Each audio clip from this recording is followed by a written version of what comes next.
முஸ்லிம் பெண்கள் வந்து மறைந்தே வாழ்றாங்க.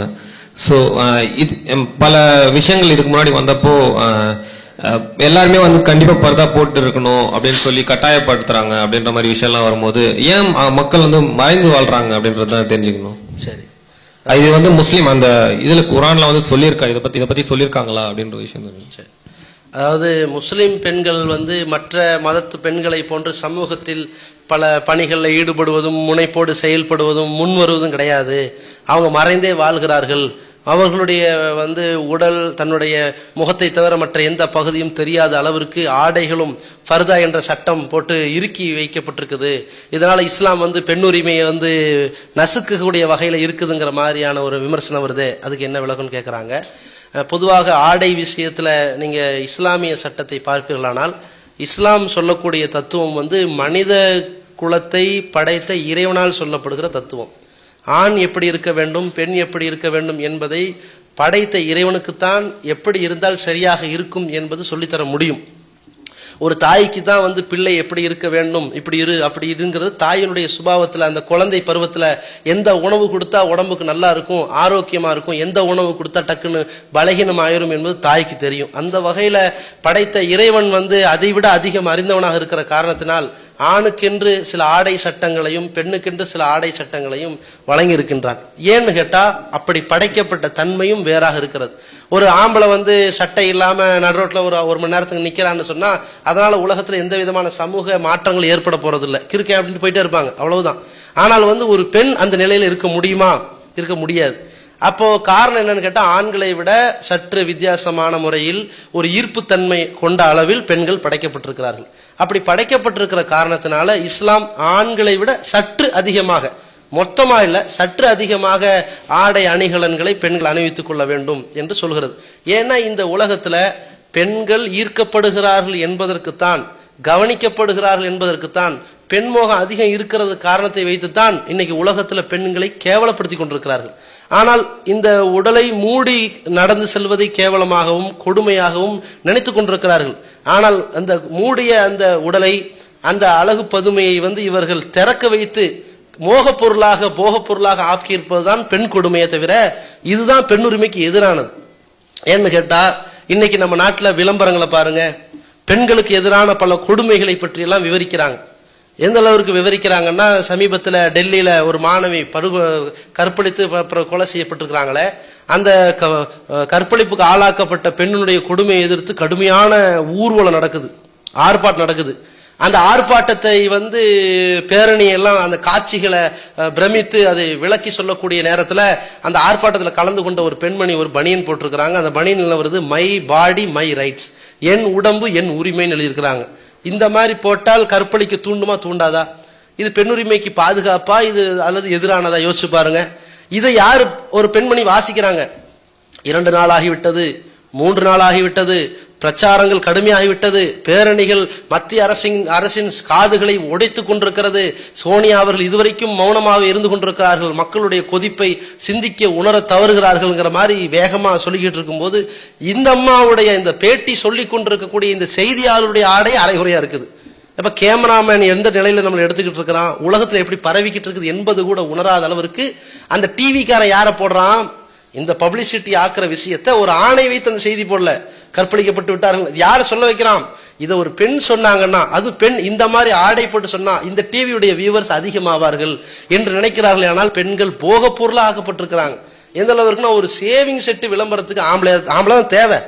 ஒரு சேவிங் செட், அது சேவ் பண்றோமோ இல்லை, சேவிங் செட்டுக்கு பிளைடு விளம்பரம், அதுக்கு யார் விளம்பரம்? ஒரு பொம்பளை வச்சு விளம்பரம் கொடுக்குறாங்க. அட ஒரு கோல்கேட் டூத் பேஸ்ட் கூட விடுறதில்ல, பொம்பளை வச்சுட்டா வந்து விளம்பரம் கொடுக்குறாங்க. அப்போ ஒரு டூத் பேஸ்டா இருந்தாலும் சரி, ஒரு சேவிங் செட் விளம்பரம் சரி, ஆண்கள் சம்பந்தப்பட்ட எது வந்தாலும் கூட ஒரு பெண்களை சேர்த்து வைத்து நம் சமுதாயம் எந்த அளவுக்கு அந்த பெண்களை அடிமையா போக பொருளாக வைத்திருக்கிறார் சொன்னால் ஒரு விவாதம் நடக்குது. இது போன்று ஆடைகள் குறைவாக இருப்பதுதான் நம்ம நாட்டில் இந்த கற்பழிப்பு அதிகமாயிருச்சு.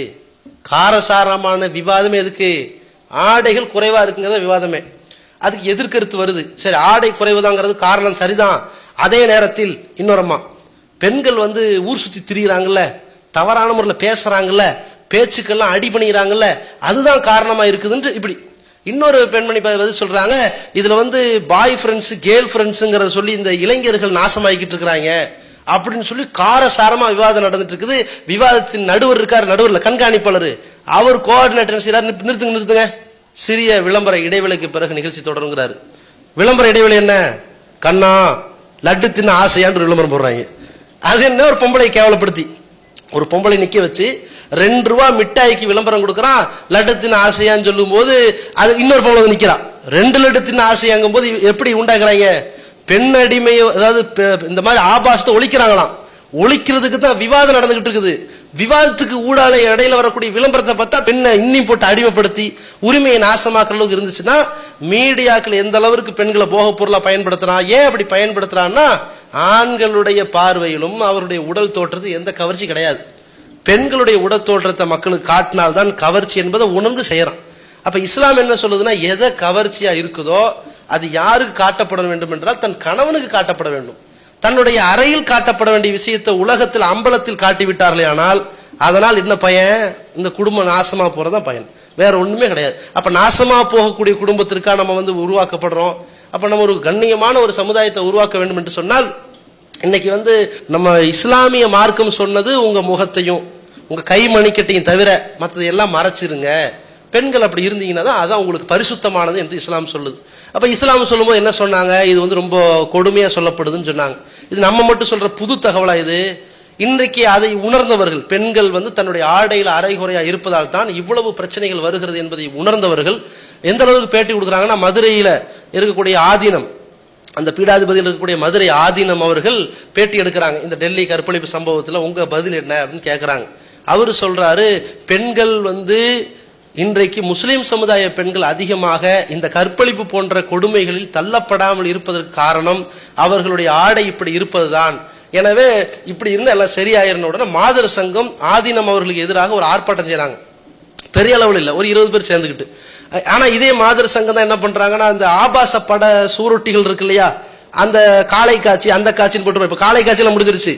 இப்ப முழுக்க முழுக்க தியேட்டர்கள்ல இந்த மாதிரி அடல் சொல்லி போட்டதான் ஓடும் நினைத்து கொண்டு போடுற படங்கள்லாம் இப்படியே போடுறான்ல, அந்த போஸ்டர்களுக்கு போய் கருப்பு சாயம் பூசிக்கிட்டு இருக்கா. எதுக்கு? இவங்க ட்ரெஸ் போட்டுக்கிட்டு இருக்காங்க. இப்ப அந்த மாதர் சங்கம் வந்து எங்களை இழிவா பேசிட்டீங்க, அப்ப முஸ்லிம் பெண்கள் தான் ஒழுக்கமான பெண்கள், நாங்கெல்லாம் கேவலமான பெண்களான்ட்டு ஆர்ப்பாட்டம் பண்ண. அதற்கு மதுரை ஆதீனம் பதில் சொல்றாரு, நான் முஸ்லீம் பெண்களை உயர்த்தி உங்களை தாழ்த்தி பேசல, முஸ்லீம் பெண்கள் ஃபர்தா போட்டுறதுனால பாதுகாக்கப்பட்டிருக்கிற மாதிரி நீங்களும் போட்டீங்கன்னா நீங்களும் பாதுகாக்கப்படுவீர்கள். இந்தியாவில் உள்ள எல்லா பெண்களும் ஃபர்தா போடுங்க என்றுதான் நான் சொல்கிறேன் அப்படின்னு அவர் சொல்றாரு. அப்ப என்னன்னா உணர்றாங்கல்ல, எதனால பாதிப்பு என்பதை உணர்ந்ததால் தான் இந்த பதில். மைசூர்ல எந்த அளவு இருக்குன்னா, மைசூர்ல ஒரு இன்ஸ்பெக்டர், ஒரு இந்து மதத்தை சார்ந்தவர், அவர் என்ன செய்யறாரு, பெண்களுக்கெல்லாம் வந்து அந்த காவல்துறை செலவுலயே எல்லாருக்கும் முக்காடு வாங்கி தராரு. தலையும் அந்த கழுத்தை எல்லாம் போத்திக்கிட்டு போற மாதிரி முக்காடு வாங்கி கொடுக்குறாரு. நீங்க உடலெல்லாம் ஓரளவு போத்தி இருக்கிறீங்க, இந்த கழுத்தெல்லாம் மறையிற மாதிரி போத்திக்கிட்டு போங்க, முகத்தை தவிர கையை தவிர மத்தெல்லாம் மறைச்சிட்டு போங்க அப்படின்னு சொல்லி வாங்கி கொடுக்குறாரு. எதுக்கு வாங்கி கொடுக்குறீங்கன்னு பத்திரிகையில பேட்டி கேட்கறாங்க. அப்ப அவர் சொல்றாரு, இந்த கழுத்துல இப்படி மறைச்சிட்டு போனா இந்த வழிப்பறி கொள்ள வராது, எவனும் செயினை வந்து சேஸ் பண்ணிட்டு போக மாட்டான், காதுல கம்மலை பிடிக்கிட்டு போக மாட்டான். முஸ்லீம் பெண்கள் எப்படி ரொம்ப பாதுகாப்பா இருக்கிறாங்களோ அந்த ஒரு கேரண்டி உங்களுக்கு கொடுக்க முடியுது. காலேஜ்ல ரேக்கிங் கூட இப்ப பண்றது இல்லையே அப்படின்னு சொல்லக்கூடிய வகையில இன்றைக்கு அதை உணர்ந்து அந்த பெண்கள் வந்து இப்படி ஆடை கரெக்டா இருக்கணும் அப்படிங்கிறாங்க. அதே மாதிரி வந்து பஞ்சாப்லயும் சரி, மற்ற மேற்கு வங்காளத்திலையும் சரி, அந்த மாநிலங்கள் இருக்கக்கூடிய பாஜகவை சேர்ந்த பாரதிய ஜனதா கட்சி என்பது இஸ்லாமிய சமுதாயத்தினுடைய கொள்கைக்கும் சமுதாயத்துக்கு எதிரான ஒரு கொள்கை கொண்டவர்கள் இருக்கிறாங்க. ஆனா அவர்களே தங்களுடைய ஊர்களில் என்ன சொல்றாங்கன்னா, குட்டை பாவாடை அணிந்து பள்ளிக்கூடத்துக்கு போகக்கூடாது, குட்டை பாவாடை அணிந்து பள்ளிக்கூடத்துக்கு வரக்கூடிய மாணவிகளால் தான் மாணவர்கள் கெட்டு குட்டிச்சவராகிறாங்க, அதனால அந்த பள்ளிக்கூடங்களுக்கு தடை விதிக்க வேண்டும்னு சொல்லக்கூடிய வகையில எது உணர்த்துகிறது? ஆனா பாக்குறான், பெண்ணை தான் பாக்குறான். பெண்ணை வந்து ஒரு ஆசிரியையா இருக்கும்போது தாயாவோ அல்லது தன்னுடைய மாணவியா இருக்கும்போது மகளெல்லாம் பார்க்க மாட்டான். அவள் மாணவியா இருந்தாலும் ஆசிரியா இருந்தாலும் சக தோழியா இருந்தாலும் அவள் ஒரு பெண் என்று பார்க்கக்கூடிய தன்மை தான் ஆணுக்கு இருக்கிறது. எந்த அளவு இருக்குன்னா, தமிழக அரசாங்கம் வந்து இன்றைக்கு சுற்றறிக்கை அனுப்புறது எல்லா மாவட்டங்களுக்கும் என்ன சுற்றறிக்கை? கல்வித்துறை சார்பாக வழங்கப்படுகிற சுற்றறிக்கை, பெண்களே ஆசிரியைகள் நீங்கள் முழுக்க முழுக்க பாடம் நடத்துகிற பொழுது ஒழுங்கான ஆடைகளை போட்டு, முழுமையான ஆடைகளை போட்டு மறைத்து போய் பாடம் நடத்துங்க. அந்த மாணவன் உங்களை ஆசிரியை தான் பார்க்கணுமே தவிர வேற ஒரு தனி சக பெண்ணாக அவன் பார்க்கக்கூடிய எண்ணத்தை ஏற்படுத்தாதீங்க. அப்படி ஈர்ப்பு தன்மையான கொண்ட ஆடைகளை போடாதீங்கன்னு சொல்லக்கூடிய வகையில சுற்றறிக்கையை அனுப்புது. உணர்றாங்கல்ல, இது கொடுமை இல்லை, இதுதான் பெண்ணுக்கு பாதுகாப்பு என்பதை உணர்ந்து தான் இப்படி செய்கிறார்கள். சரி, நான் என்ன கேட்கிறேன்னா, இந்த பெண்கள் இந்த முகத்தையும் கையையும் தவிர மற்றதையெல்லாம் மறைப்பதன் மூலமாக சமுதாயத்தில் ஏதாவது வளர்ச்சிக்கு பாதிக்குதா, முன்னேற்றத்தை பாதிக்குதான்னு கேட்டால் ஒரு பாதிப்பு இல்லை, எந்த பாதிப்பும் கிடையாது. இப்ப நம்ம தமிழகத்தினுடைய முதல்வர்கள் ஒரு காலத்துல இருந்த நிலை என்ன? ஒரு நடிகையா இருந்தது நிலையில விட அதே நடிகையா இருந்த கோலத்தோடு முதலமைச்சர் சட்டசபைக்கு வர முடியுமா? இன்னைக்கு எப்படி வராங்க? அந்த இடமும் அந்த தகுதியும் அந்த முன்னேற்றத்துக்கும் போது ஒரு ஆடை எப்படி இருக்குது? எல்லாம் மறைத்து கொண்டு வரக்கூடிய வகையில தான் அந்த உடை அமைப்பே இருக்கிறது. இதுதான் ஒரு சரியான ஒரு கண்ணியமான ஒரு ஜனாதிபதி அவர்கள், கடந்த ஜனாதிபதி அவர்கள் எப்படி இருந்தாங்க, பிரதிபா பாட்டீலுடைய அம்சம் எப்படி இருந்துச்சு, அப்ப அவர்கள்லாம் எப்படி நடந்து கொண்டார்கள்? இவங்கெல்லாம் பெண்கள் ஆடையை மூடி அனைத்தையும் மறைத்து தன்னுடைய வாழ்க்கையில சக வாழ்க்கையில நடந்து கொண்டிருப்பதால் எந்த விதமான முன்னேற்றத்துக்கும் பாதிப்பு கிடையாது. ஆண்கள் மறைத்திருந்தாலே பாதிப்பு கிடையாது. ஆண்கள் ஒரு காலத்துல எப்படி இருந்தான்?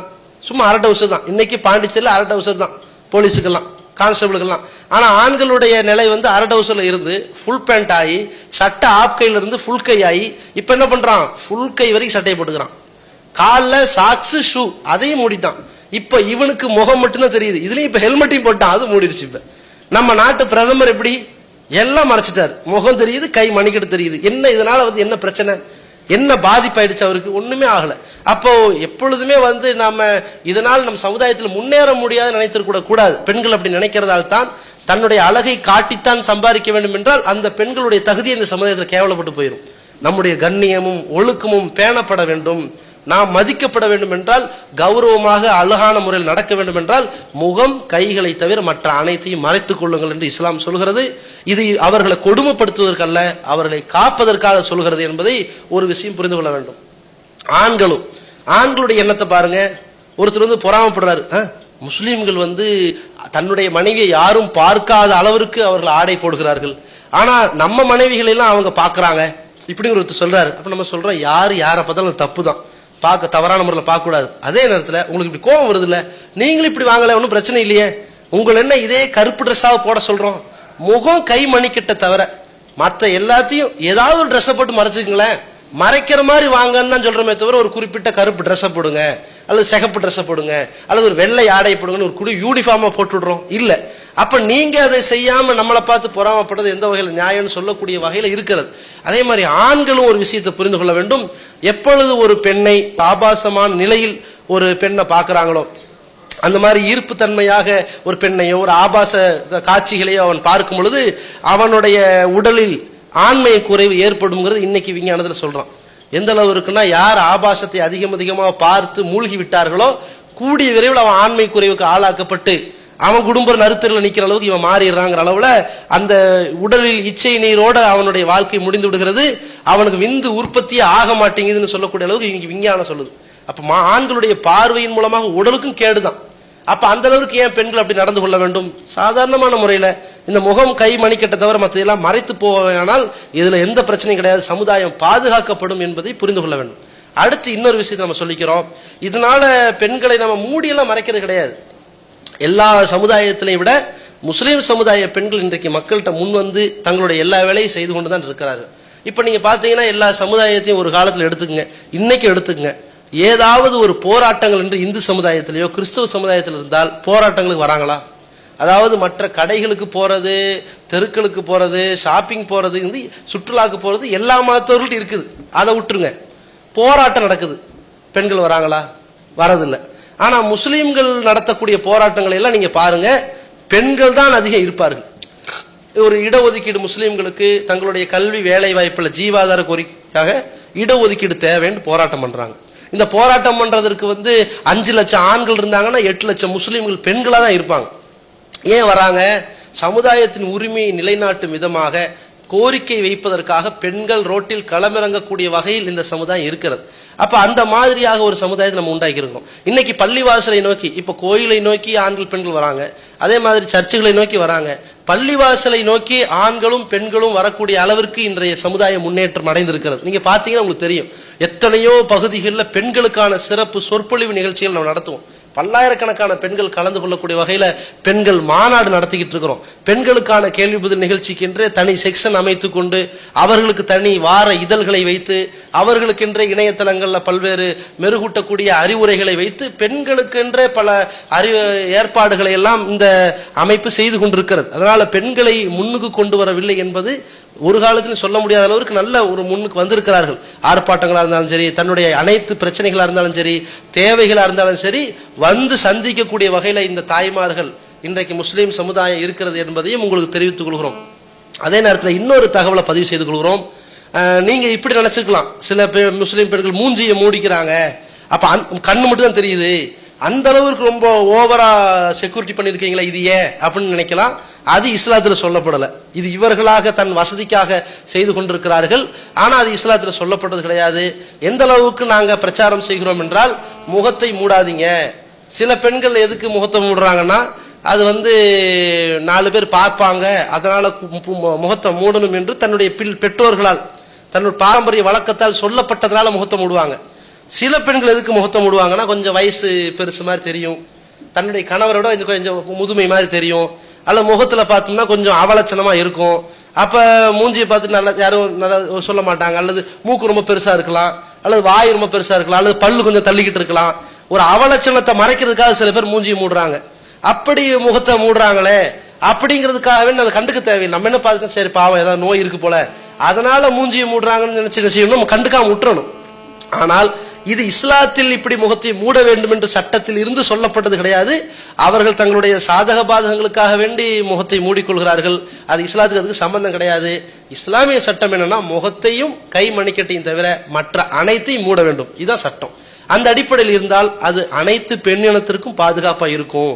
அது கருப்பு ஆடை மட்டும் இல்ல, எந்த ஆடை இருக்க இல்லாம ஒரு ஆபாச தூண்டும் வகையில அதாவது ஆடை இருந்தும் நிர்வாணமான லேசான ஆடை இல்லாம ஒரு பார்ப்பதற்கு கண்ணியமான முறையில எந்த ஆடையாவது சரிங்க இருந்தால் அதுதான் கண்ணியமான தன்மையாக இருக்கும் என்று இஸ்லாம் சொல்கிறது. இதுதான் அதனுடைய விளக்கம். அடுத்த கேள்வி. இரக்க குணம் கொண்டோரே, அஸ்ஸலாமு அலைக்கும். தாய் தந்தையரையோ அல்லது இதில் ஏதாவது ஒருவரையோ இழந்து வாடும் ஆதரவற்ற பிள்ளைகள் நம் சமுதாயத்தில் ஏராளம். பெற்றோர்களின் அரவணைப்பின்றி ஏங்கித் தவிக்கும் இவர்களுக்காகவும், பெற்றோர்கள் இருந்தும் வறுமையின் காரணமாக வாழ்வாதாரத்திற்கு வாடிக்கொண்டிருக்கும் சிறுவர்களுக்காகவும் விசாலமான கட்டிடத்தில் அர்-ரஹ்மான் சிறுவர் ஆதரவு இல்லம் செயல்பட்டு வருகிறது. பாசத்தோடும் பரிவோடும் தாயுள்ளத்தோடு பராமரிக்கப்பட்டு வருகின்றனர் இந்த சிறார்கள். மார்க்க நெறியோடும் ஒழுக்க மாண்போடும் நடத்தப்பட்டு வரும் இந்த சிறுவர் ஆதரவு இல்லம் உணவு, உடை உள்ளிட்ட அனைத்தும் முற்றிலும் இலவசமாகவே வழங்கப்பட்டு வருகிறது. ஒரு சிறுவனுக்காக மாதந்தோறும் ஆகும் செலவு ரூபாய் 4000. ஒரு வருடத்திற்கு ஒரு சிறுவனுக்கு ரூபாய் 48,000 செலவாகிறது. நானும் அனாதையின் காப்பாளரும் சொர்க்கத்தில் இணைந்திருப்போம் என அல்லாஹ்வின் தூதர் ஸல்லல்லாஹு அலைஹி வஸல்லம் கூறியுள்ளார்கள். எனவே எங்களோடு சேர்ந்து நீங்களும் இவர்களுக்கு ஆதரவு கரம் நீட்ட, மறுமையில் அதிகம் நன்மையை பெற்றுத் தரும் இந்த மகத்தான பணிக்கு உங்களின் ஜகாத் மற்றும் நன்கொடைகளை தாராளமாக வாரி வழங்கிடுவீர். உங்களது நன்கொடைகளை டிடியாகவோ செக்காகவோ மணி ஆர்டராகவோ அனுப்பலாம். டிடி அனுப்புபவர்கள் தமிழ்நாடு தௌஹீத் ஜமாஅத் வங்கி கணக்கு எண் 7882748827 இந்தியன் வங்கி மண்ணடி கிளை என்ற பெயரில் எடுத்து அனுப்ப வேண்டிய முகவரி தமிழ்நாடு தௌஹீத் ஜமாஅத் மாநில தலைமையகம் 30 அரண்மனைக்காரன் தெரு, மண்ணடி, சென்னை 1. வணக்கம், என் பேரு தனேஷ். சொல்லுங்க. நீங்க மேற்கு நோக்கி தொழுறது எதுக்காகன்னு தெரிஞ்சுக்கணும். சரி, நல்லது. சகோதரன் கேட்கிறாருன்னா, முஸ்லீம்கள் அனைவரும் மேற்கை நோக்கி தொழுகிறீங்க, கிறிஸ்துவர்களுடைய ஆலயங்கள் அனைத்துமே மேற்கை நோக்கி இருக்கிறது. அதே மாதிரி இந்துக்கள் ஒவ்வொரு இடத்துலையும் ஒரு கோயில்கள் இருக்கும், அதை நோக்கி தொழுவார்கள். ஆனா முஸ்லீம்களை பார்த்தால் படைத்தவன் ஒரு இறைவன் சொல்றீங்க, அந்த ஒரு இறைவன் எங்கும் இருக்கின்றான். ஆனால் முஸ்லீம்கள் அனைவரும் மேற்கை நோக்கி தொழுகிறீர்கள் என்று ஒரு கேள்வி கேட்கிறார். கேள்வி கேட்கிற வகையில் தானே உலகம் அப்படி அமைஞ்சிருக்குது. உலகம்னா குறிப்பா இந்தியாவில், தென்னிந்தியாவில் நம்ம மேற்கை நோக்கி தொழுது கொண்டிருப்பதால் அப்படி கேட்கிறாங்க. இப்ப இதை பாரதியார் கூட பாடியிருக்கார். திக்கை வணங்கும் துர்க்கியர்கள்னு சொல்லுவார் இல்லையா? துர்க்கியர்கள் துர்க்கி சமுதாயத்திலிருந்து வந்தவங்க துலுக்கர்கள், முஸ்லீம்கள்ன்ற பேர் வச்சு அவர் சொல்லியிருக்காரு. துர்க்கி நாடும் முஸ்லீம் நாடா இருக்கிறனால அவர் சொல்றாரு, திக்கை வணங்குறாங்க, அவங்க திசையை வணங்கக்கூடியவங்களா இருக்கிறாங்கிறத கருத்துல வச்சு அவர் சொல்றாரு. நாங்க திசையை வணங்குறது கிடையாது. இஸ்லாத்தினுடைய அடிப்படை என்னவென்றால் இறைவனை வணங்குவதுதான். அந்த இறைவனை வணங்குவதில் தனியாக ஒருவர் வணங்குவதை விட கூட்டாக வணங்குவதை இஸ்லாம் ரொம்ப சிறப்பு கண்ணியப்படுத்தி இருக்கிறது. கூட்டாக வணங்குவதற்கு என்ன தேவை? ஒரு கட்டுப்பாடு தேவை, ஒரு யூனிஃபார்மிட்டி தேவை. அதுல என்ன கட்டுப்பாடு சொல்கிறது என்றால், ஒருவர் தலைமை தாங்கி தொழ வைப்பார், அவருக்கு பின்னால் மற்றவர்கள் தொழ வேண்டும்.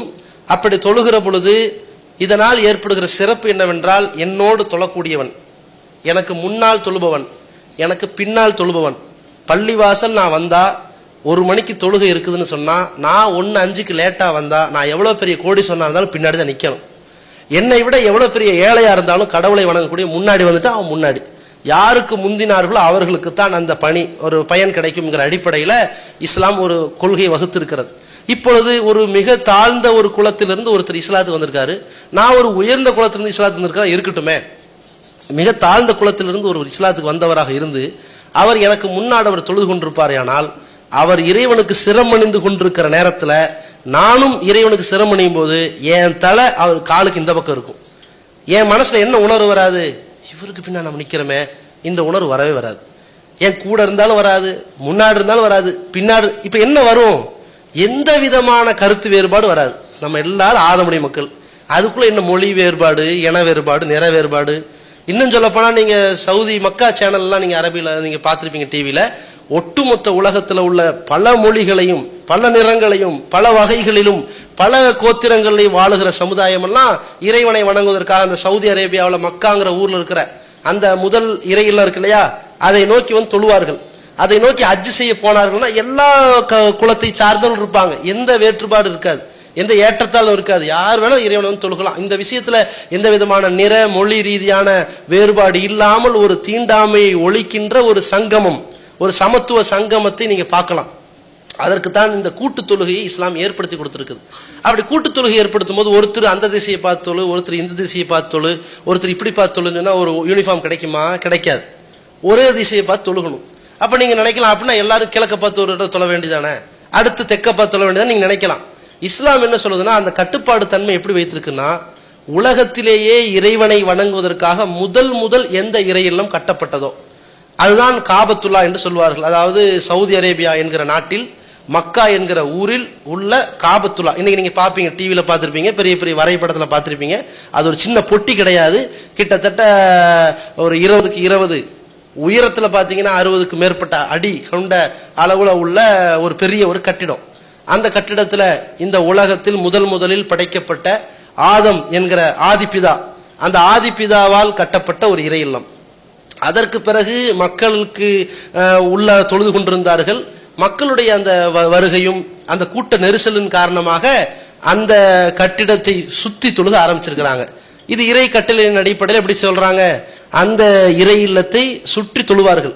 அங்க திசை முக்கியம் இல்லை, அந்த இறை இல்லத்தை நோக்கி தொழுகணுங்கிறதா முக்கியமே தவிர திசை முக்கியம் அல்ல. இப்ப அந்த இறை இல்லம் உலகத்தில் உள்ள மக்களுக்கு எந்த திசையில் இருக்குதோ அந்த திசையை நோக்கி தொழுவார்கள். இப்ப நாமெல்லாம் காபத்துல்லா மக்காவில் இருக்கிற அந்த இறை இல்லத்தை நோக்கி தொழும் பொழுது நமக்கு சவுதி அரேபியா மேற்கு திசையில் இருக்குது, அரபிக்கடலுக்கு அந்த பக்கம் மேற்கு திசையில் இருக்கிறனா அவங்க இப்படி போய் தொழுதுட்டு இருக்கிறோம். சவுதிக்கு அந்த பக்கம் இருக்கிறாங்க இல்லையா, அவங்க கிழக்கு திசையை நோக்கி தொழுவார்கள். சவுதிக்கு இந்த பக்கம் இருந்தா அவங்க தெற்கு திசையை நோக்கி தொழுவார்கள். சவுதிக்கு அந்த பக்கம் இருந்தா அவங்க வடக்கு திசையை நோக்கி தொழுவார்கள். அப்ப திசை முக்கியம் அல்ல, அந்த பள்ளியை நோக்கி நாங்கள் தொழுகிறோம். ஒரு யூனிஃபார்மிட்டி, உலகம் எல்லாம் அப்படி தொழுகிறதுக்கான முக்கியம். இன்னும் சொல்ல போனா அந்த அளவிற்கு கூட உனக்கு நிர்பந்தம் கிடையாது என்று இஸ்லாம் ஒரு இடத்துல சொல்லுது. எப்ப சொல்லுது? நீங்கள் ஒரு பயணத்தில் இருக்கிறீர்கள், அப்பொழுது திசை எந்த திசை என்று உங்களுக்கு தெரியவில்லை, அந்த முதலில் கட்டப்பட்ட அந்த மக்காவில் உள்ள காபத்துல்லா எங்க இருக்கிறது என்று உங்களுக்கு தெரியாத பட்சத்தில் எந்த திசையாவது நோக்கி தொழுது கொள்ளுங்கள் என்று இஸ்லாம் சொல்லுது. இப்ப நம்ம ட்ரெயின்ல போயிட்டு இருக்கிறோம், நான் மதிய நேரத்தை தொழுகணும், 1 மணி ஆச்சு, இப்ப போன் பண்ணிட்டு இப்ப இந்த எந்த ஊருக்கு ட்ரெயின் போய்கிட்டு இருக்குது, இந்த திசையிலிருந்து எனக்கு எந்த திசை அப்படியே பார்த்துருக்க முடியும்? நான் இறைவனை தொழுக ஆரம்பிச்ச உடனே ட்ரெயின் வேற திசைக்கு போயிடும், டக்குன்னு மேற்கு திலக்கம் ஆயிடும் அல்லது தெற்கா மாறிடும். அதுக்கு நான் என்ன பண்றது? அப்ப இறைவன் என்ன சொல்றான், ஐனமா துவல்லு சம்ம வஜுகுல்லா, எங்கே திரும்பினாலும் அல்லாஹ்வுடைய திருப்தி உனக்கு கிடைக்கும். எப்போ?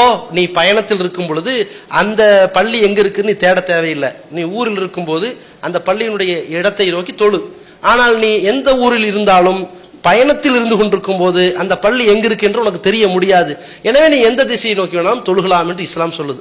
அப்ப இதுல இருந்து என்ன கான்செப்ட்னா, திசையை நோக்குவது முக்கியம் அல்ல, அந்த இறையில்லத்தை நோக்குவதுதான் முக்கியம். அது ஒரு யூனிஃபார்மிட்டிக்காக வேண்டி சொல்லப்பட்ட சட்டம். அது முதல் ஆலயம் என்பதால் அதை நோக்கி முஸ்லிம்கள் தொழுது கொண்டிருக்கிறார்கள். அடுத்து அனைவருக்கும் வணக்கம். என் பேர் சீனு. என்னோட கேள்வி எதை பத்தி பாத்தீங்கன்னா, இஸ்லாமிய திருமணங்கள் பத்தி. இந்த திருமணங்கள்ல ஒரு சில இஸ்லாமியர் நடக்கும்போது ஒரு சிலர் அந்த திருமணங்களை அட்டன் பண்றீங்க, ஒரு சிலர் அட்டன் பண்ண மாட்டீங்க. ஏன் இந்த முரண்பாடு? சரி, சவர்ண கேட்கிறாருன்னா, திருமணங்கள்ல சில திருமணங்களுக்கு நாங்க வரமாட்டோங்கிறீங்க. குறிப்பா தமிழ்நாடு தௌஹீத் ஜமாத் அமைப்பின் சகோதரர்கள் அவர் சந்திச்சிருக்காரு போல இருக்கு. சில திருமணங்களுக்கு போறாங்க, சில திருமணங்களை பார்த்தா இல்ல அதுக்கெல்லாம் நாங்க வரமாட்டோம் அப்படின்னு ஒதுங்கிக்கிறாங்க. ஏன்? ஒண்ணு திருமணம் சரியில்லைன்னு சொல்லுங்க. என்ன திருமணம்னா இந்த திருமணம் செல்லாதுங்கிறீங்களா? ஏன் வரமாட்டீங்க அப்படின்னு அவர் கேட்கிறார். இஸ்லாத்தை பொறுத்த வரைக்கும் ஒரு கான்செப்ட் என்னன்னு கேட்டீங்கன்னா, ஒரு தீமையை நீங்கள் கண்ணால் கண்டீர்களானால் அதை உங்களுக்கு முடிந்தால் கையால் தடுங்கள், உங்களுக்கு முடியவில்லையானால் நாவால் தடுங்கள், உங்களுக்கு அதுவும் முடியவில்லையானால் மரணதால் வெறுத்து ஒதுங்கிக் கொள்ளுங்கள் என்று இஸ்லாம் சொல்லுது.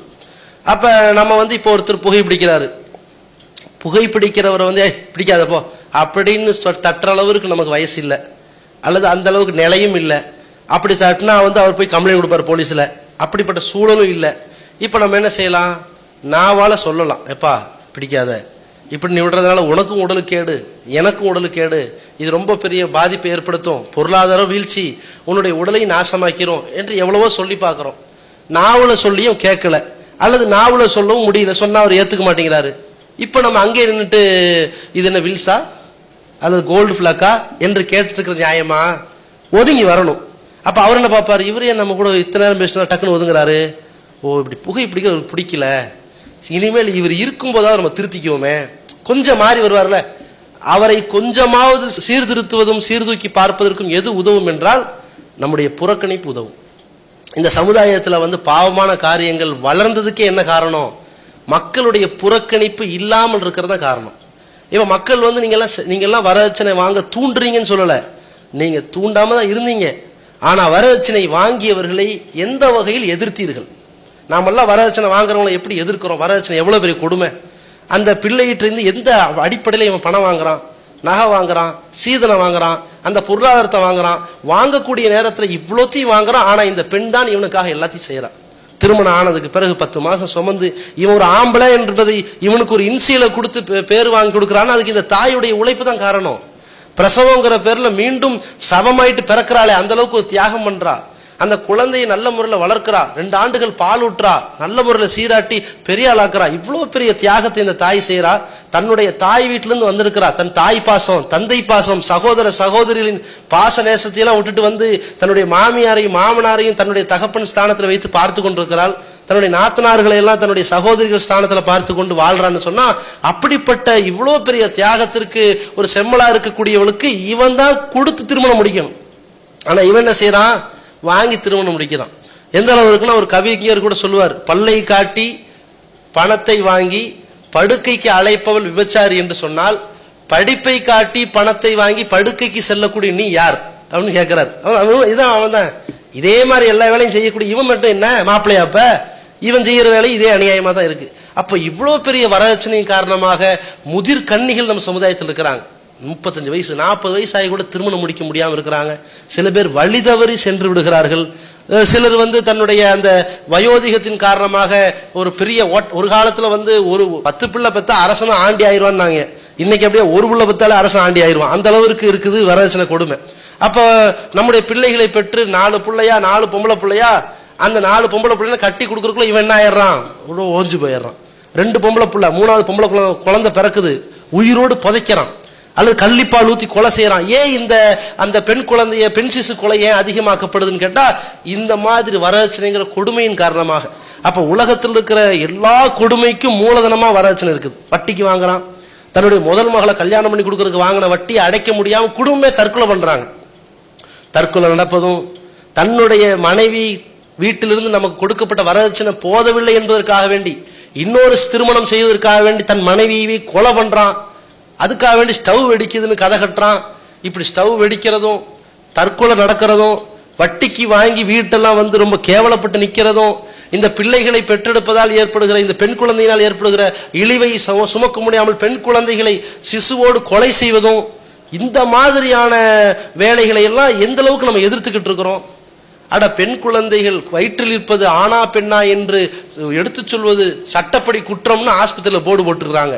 அப்படி போடவர்கள் திருமணம் செய்யும் போது வரதட்சணை வாங்குவது சட்டப்படி குற்றம், என்னை அழைக்காதீர்கள் நம்ம சொல்லியிருக்கிறோமா? என்ன பார்க்கிறோம்? இவரை நம்ம தப்புன்னு சொல்லிட்டோம்னா நம்மளை பகச்சுக்குவாரு, நமக்குள்ள உள்ள முகபத்து, ஒரு சந்தோஷம், மன திருப்தி போயிரும், ஒரு இணைப்பு பிரிஞ்சிரும், எனவே இவர் கூட நம்ம பேச முடியாம போயிரும், ஒரு சகவாசம் கெட்டுரும், அதனால அவரை ஆதரிப்போம், அவரை அங்கீகரிப்போம் நினைச்சு விடுறோம். அவருடைய தவறுகள் நம்ம எப்படி ஆதரிக்கிறோம்? அவர் கூட போய் சேர்ந்து சாப்பிட்டுட்டு வந்துடுறோம், திருமண விருதுல கலந்துக்கிறோம். இல்லாட்டி நாளைக்கு நம்ம திருமணத்துக்கு அவர் வரமாட்டாரு. இப்படி எல்லாம் விளங்கி கொண்டு செய்கிறோமே. இந்த இயக்கத்தை பொறுத்த வரைக்கும் அந்த இஸ்லாத்தினுடைய அந்த தத்துவத்தை ஃபாலோ பண்ணிக்கிட்டு இருக்கிறோம்.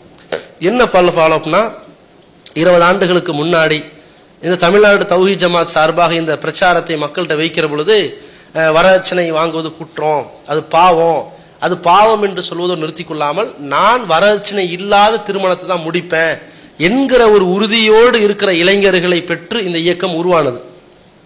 அப்பொழுது அந்த சமுதாயத்தில் என்ன விமர்சனம் செய்தார்கள் என்றால், இவங்கெல்லாம் ஆண்மை இல்லாதவங்க, எது வேணாங்கிறாங்கன்னா ஏதோ குறை இருக்குத்தானே செய்யும் என்றெல்லாம் விமர்சனம் செய்தார்கள். அதையும் சகித்து கொண்டு அந்த விமர்சனத்தையும் தாண்டி வரதட்சணை வாங்கும் திருமணங்கள்ல நாங்கள் கலந்து கொள்ளவும் மாட்டோம். எங்க எதிர்ப்பு எப்படி காட்டுவோம்? நாங்களும் வரதட்சணை வாங்க மாட்டோம், எங்களால் முடிந்த வரைக்கும் வரதட்சணை வாங்காத சமுதாயத்தை உருவாக்க பாடுபடுவோம்.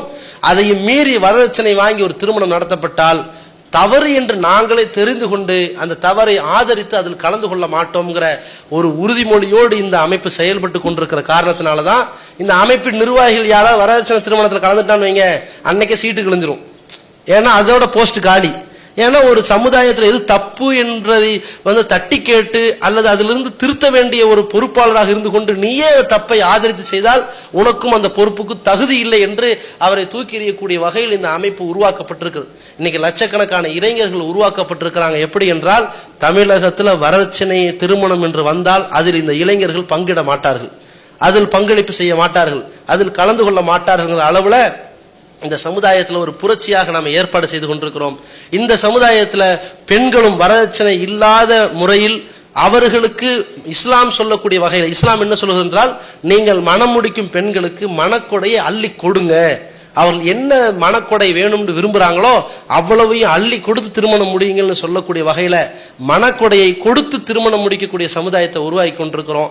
அப்படி உருவாக்கும் காரணத்தினால்தான் நாங்கள் பார்க்கும் வகையில சீதனம் இல்லாம, சீர்வரிசை இல்லாம, பொருளாதாரம் பணமா கொடுக்காம, பொருளா கொடுக்காம, எந்த விதமான மூட நம்பிக்கைகளில் ஈடுபடாம சரியாக நடத்தப்படுகிற திருமணத்துக்கு நாங்க போய் கலந்துக்குவோம்.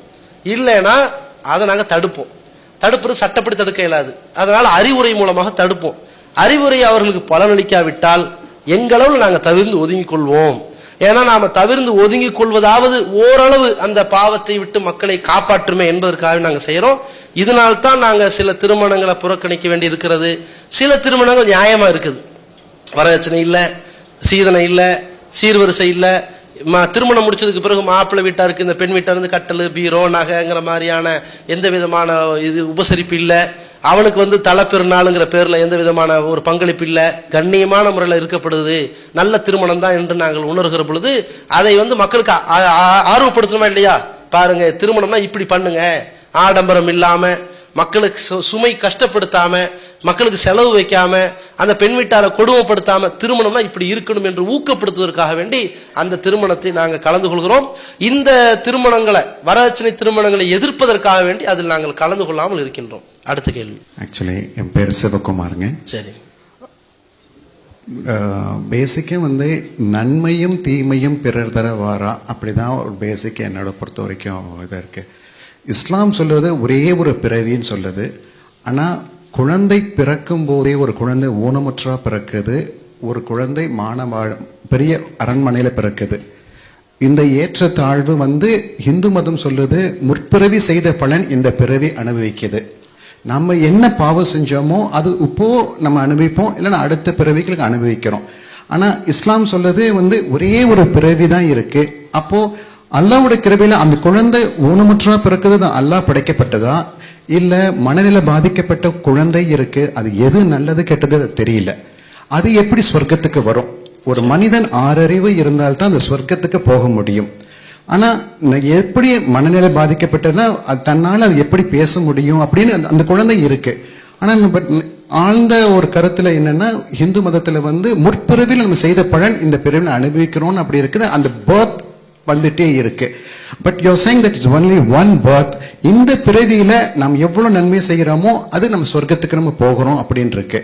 இது என்னோட கருத்து புரிஞ்சுக்கிட்டீங்கன்னா இதுதான் ஒரு பேசிக் ஆஃப் மை தாட். சகோதரர் ரொம்ப அருமையா கேட்டிருக்காங்க. ஒரு மனிதன் ஊனமாக பிறக்கின்றான், ஊனமாகவே இறக்கின்றான். ஆனா இன்னொருத்தன் நல்ல சுகாதாரமா பிறக்கிறான். அப்போ ஒருத்தன் குருடனா பிறக்கிறான், வளர்றான், வாழ்றான், இறக்குறான். ஒருத்தன் கண் பார்வை உள்ளவனா இருக்கிறான். ஆனா இதுக்கு நம்ம கேட்டா ஒரு பிறவிதான் இருக்குன்னு சொன்னா இதுக்கு ஒரு மாற்று ஏற்பாடே இல்லாம போயிருச்சு. கடவுளால் படைக்கப்பட்டவன் இப்படியா வாழ்ந்து சாகணும் இப்படின்னு ஒரு கேள்வி வருது. ஆனால் இந்து மதத்துல பார்த்தோம்னா அதுக்கு ஒரு கான்செப்ட் சொல்றாங்க. அது போன ஜென்மத்துல செஞ்ச பாவம் இந்த ஜென்மத்துல நமக்கு பழியா இருக்குது என்று சொல்லும் பொழுது சரி ஒரு திருப்தியா இருக்கு. ரைட்டு, போன ஜென்மத்துல என்ன செஞ்சானோ ஏதோ இப்படி இருக்கே அப்படியே வரும் பொழுது அப்போ மறுபிறவி அல்லது முன்பிறவிங்கிற ஒரு நம்பிக்கை இருந்து விட்டால் இது போன்ற கேள்விகளுக்கு ஒரு ஈஸியான ஒரு ரெமெடி இருக்கிறது, பதில் சொல்லிடலாம்.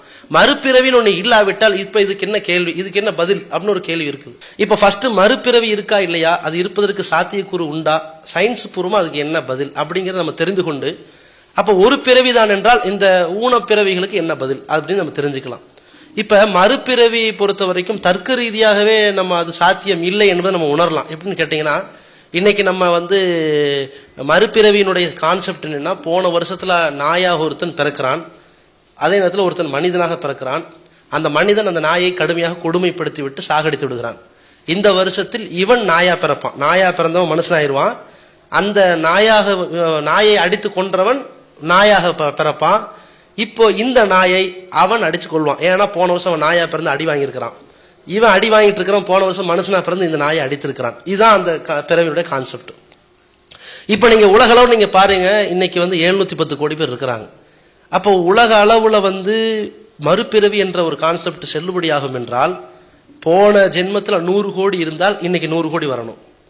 போன ஜென்மத்துல 200 கோடி என்றால் இன்னைக்கு 200 கோடி வரணும். ஆனால் 2 பேர்ல இருந்து தொடங்கின உலகம் விஞ்ஞான ரீதியான ஒரு கண்டுபிடிப்புல 2 பேர் மூலமாக பல்கி பெருகின இந்த உலகம் 710 கோடி ஆகிறது. இன்னும் சில பேர் இறந்திருக்கிறார்கள். ஆனால் மீண்டும் பல்காக அப்படியே மாற்றம் அடைந்து வரல. சில ஆடுகள் இறக்கிறது, அதே மாதிரி சில ஆடுகள் உற்பத்தி ஆகணும் அல்லது சில மனிதர்கள் உற்பத்தி ஆகணும். அப்ப நம்ம கணக்கு போட்டு பார்த்தா ஆடுகள் எத்தனை பேர் இறக்கிறதோ அதுக்கு ஏற்ற மாதிரியான மனிதர்கள், மனிதர்கள் எத்தனை பேர் இருக்கிறார்கள் அதற்கு ஏற்ற மாதிரி ஆடுகள், கால்நடைகள் எத்தனை பேர் அதற்கு ஏற்ற மாதிரி மனிதர்கள் என்று கணக்கு போட்டு பார்த்தால் அந்த கணக்கிலேயே உலகம் இயங்கவில்லை. வரிசையில 710 கோடிக்கு மேல் மக்கள் வந்து கொண்டிருக்கிறார்கள், மாண்டு விடுகிறார்கள். அதே மாதிரி கணக்கு வழக்குல நீங்க பாத்தீங்கன்னா அந்த ஆடு, அந்த கால்நடைகள், அந்த நாய், பன்றி, கழுதை, குதிரை, பறவைகள், நம்ம கொசு கூட அடிச்சிருப்போம். அந்த கொசு கூட இப்ப அடுத்த மனுஷனா நம்மள அடிக்க நம்ம கொசுவா வரணும்.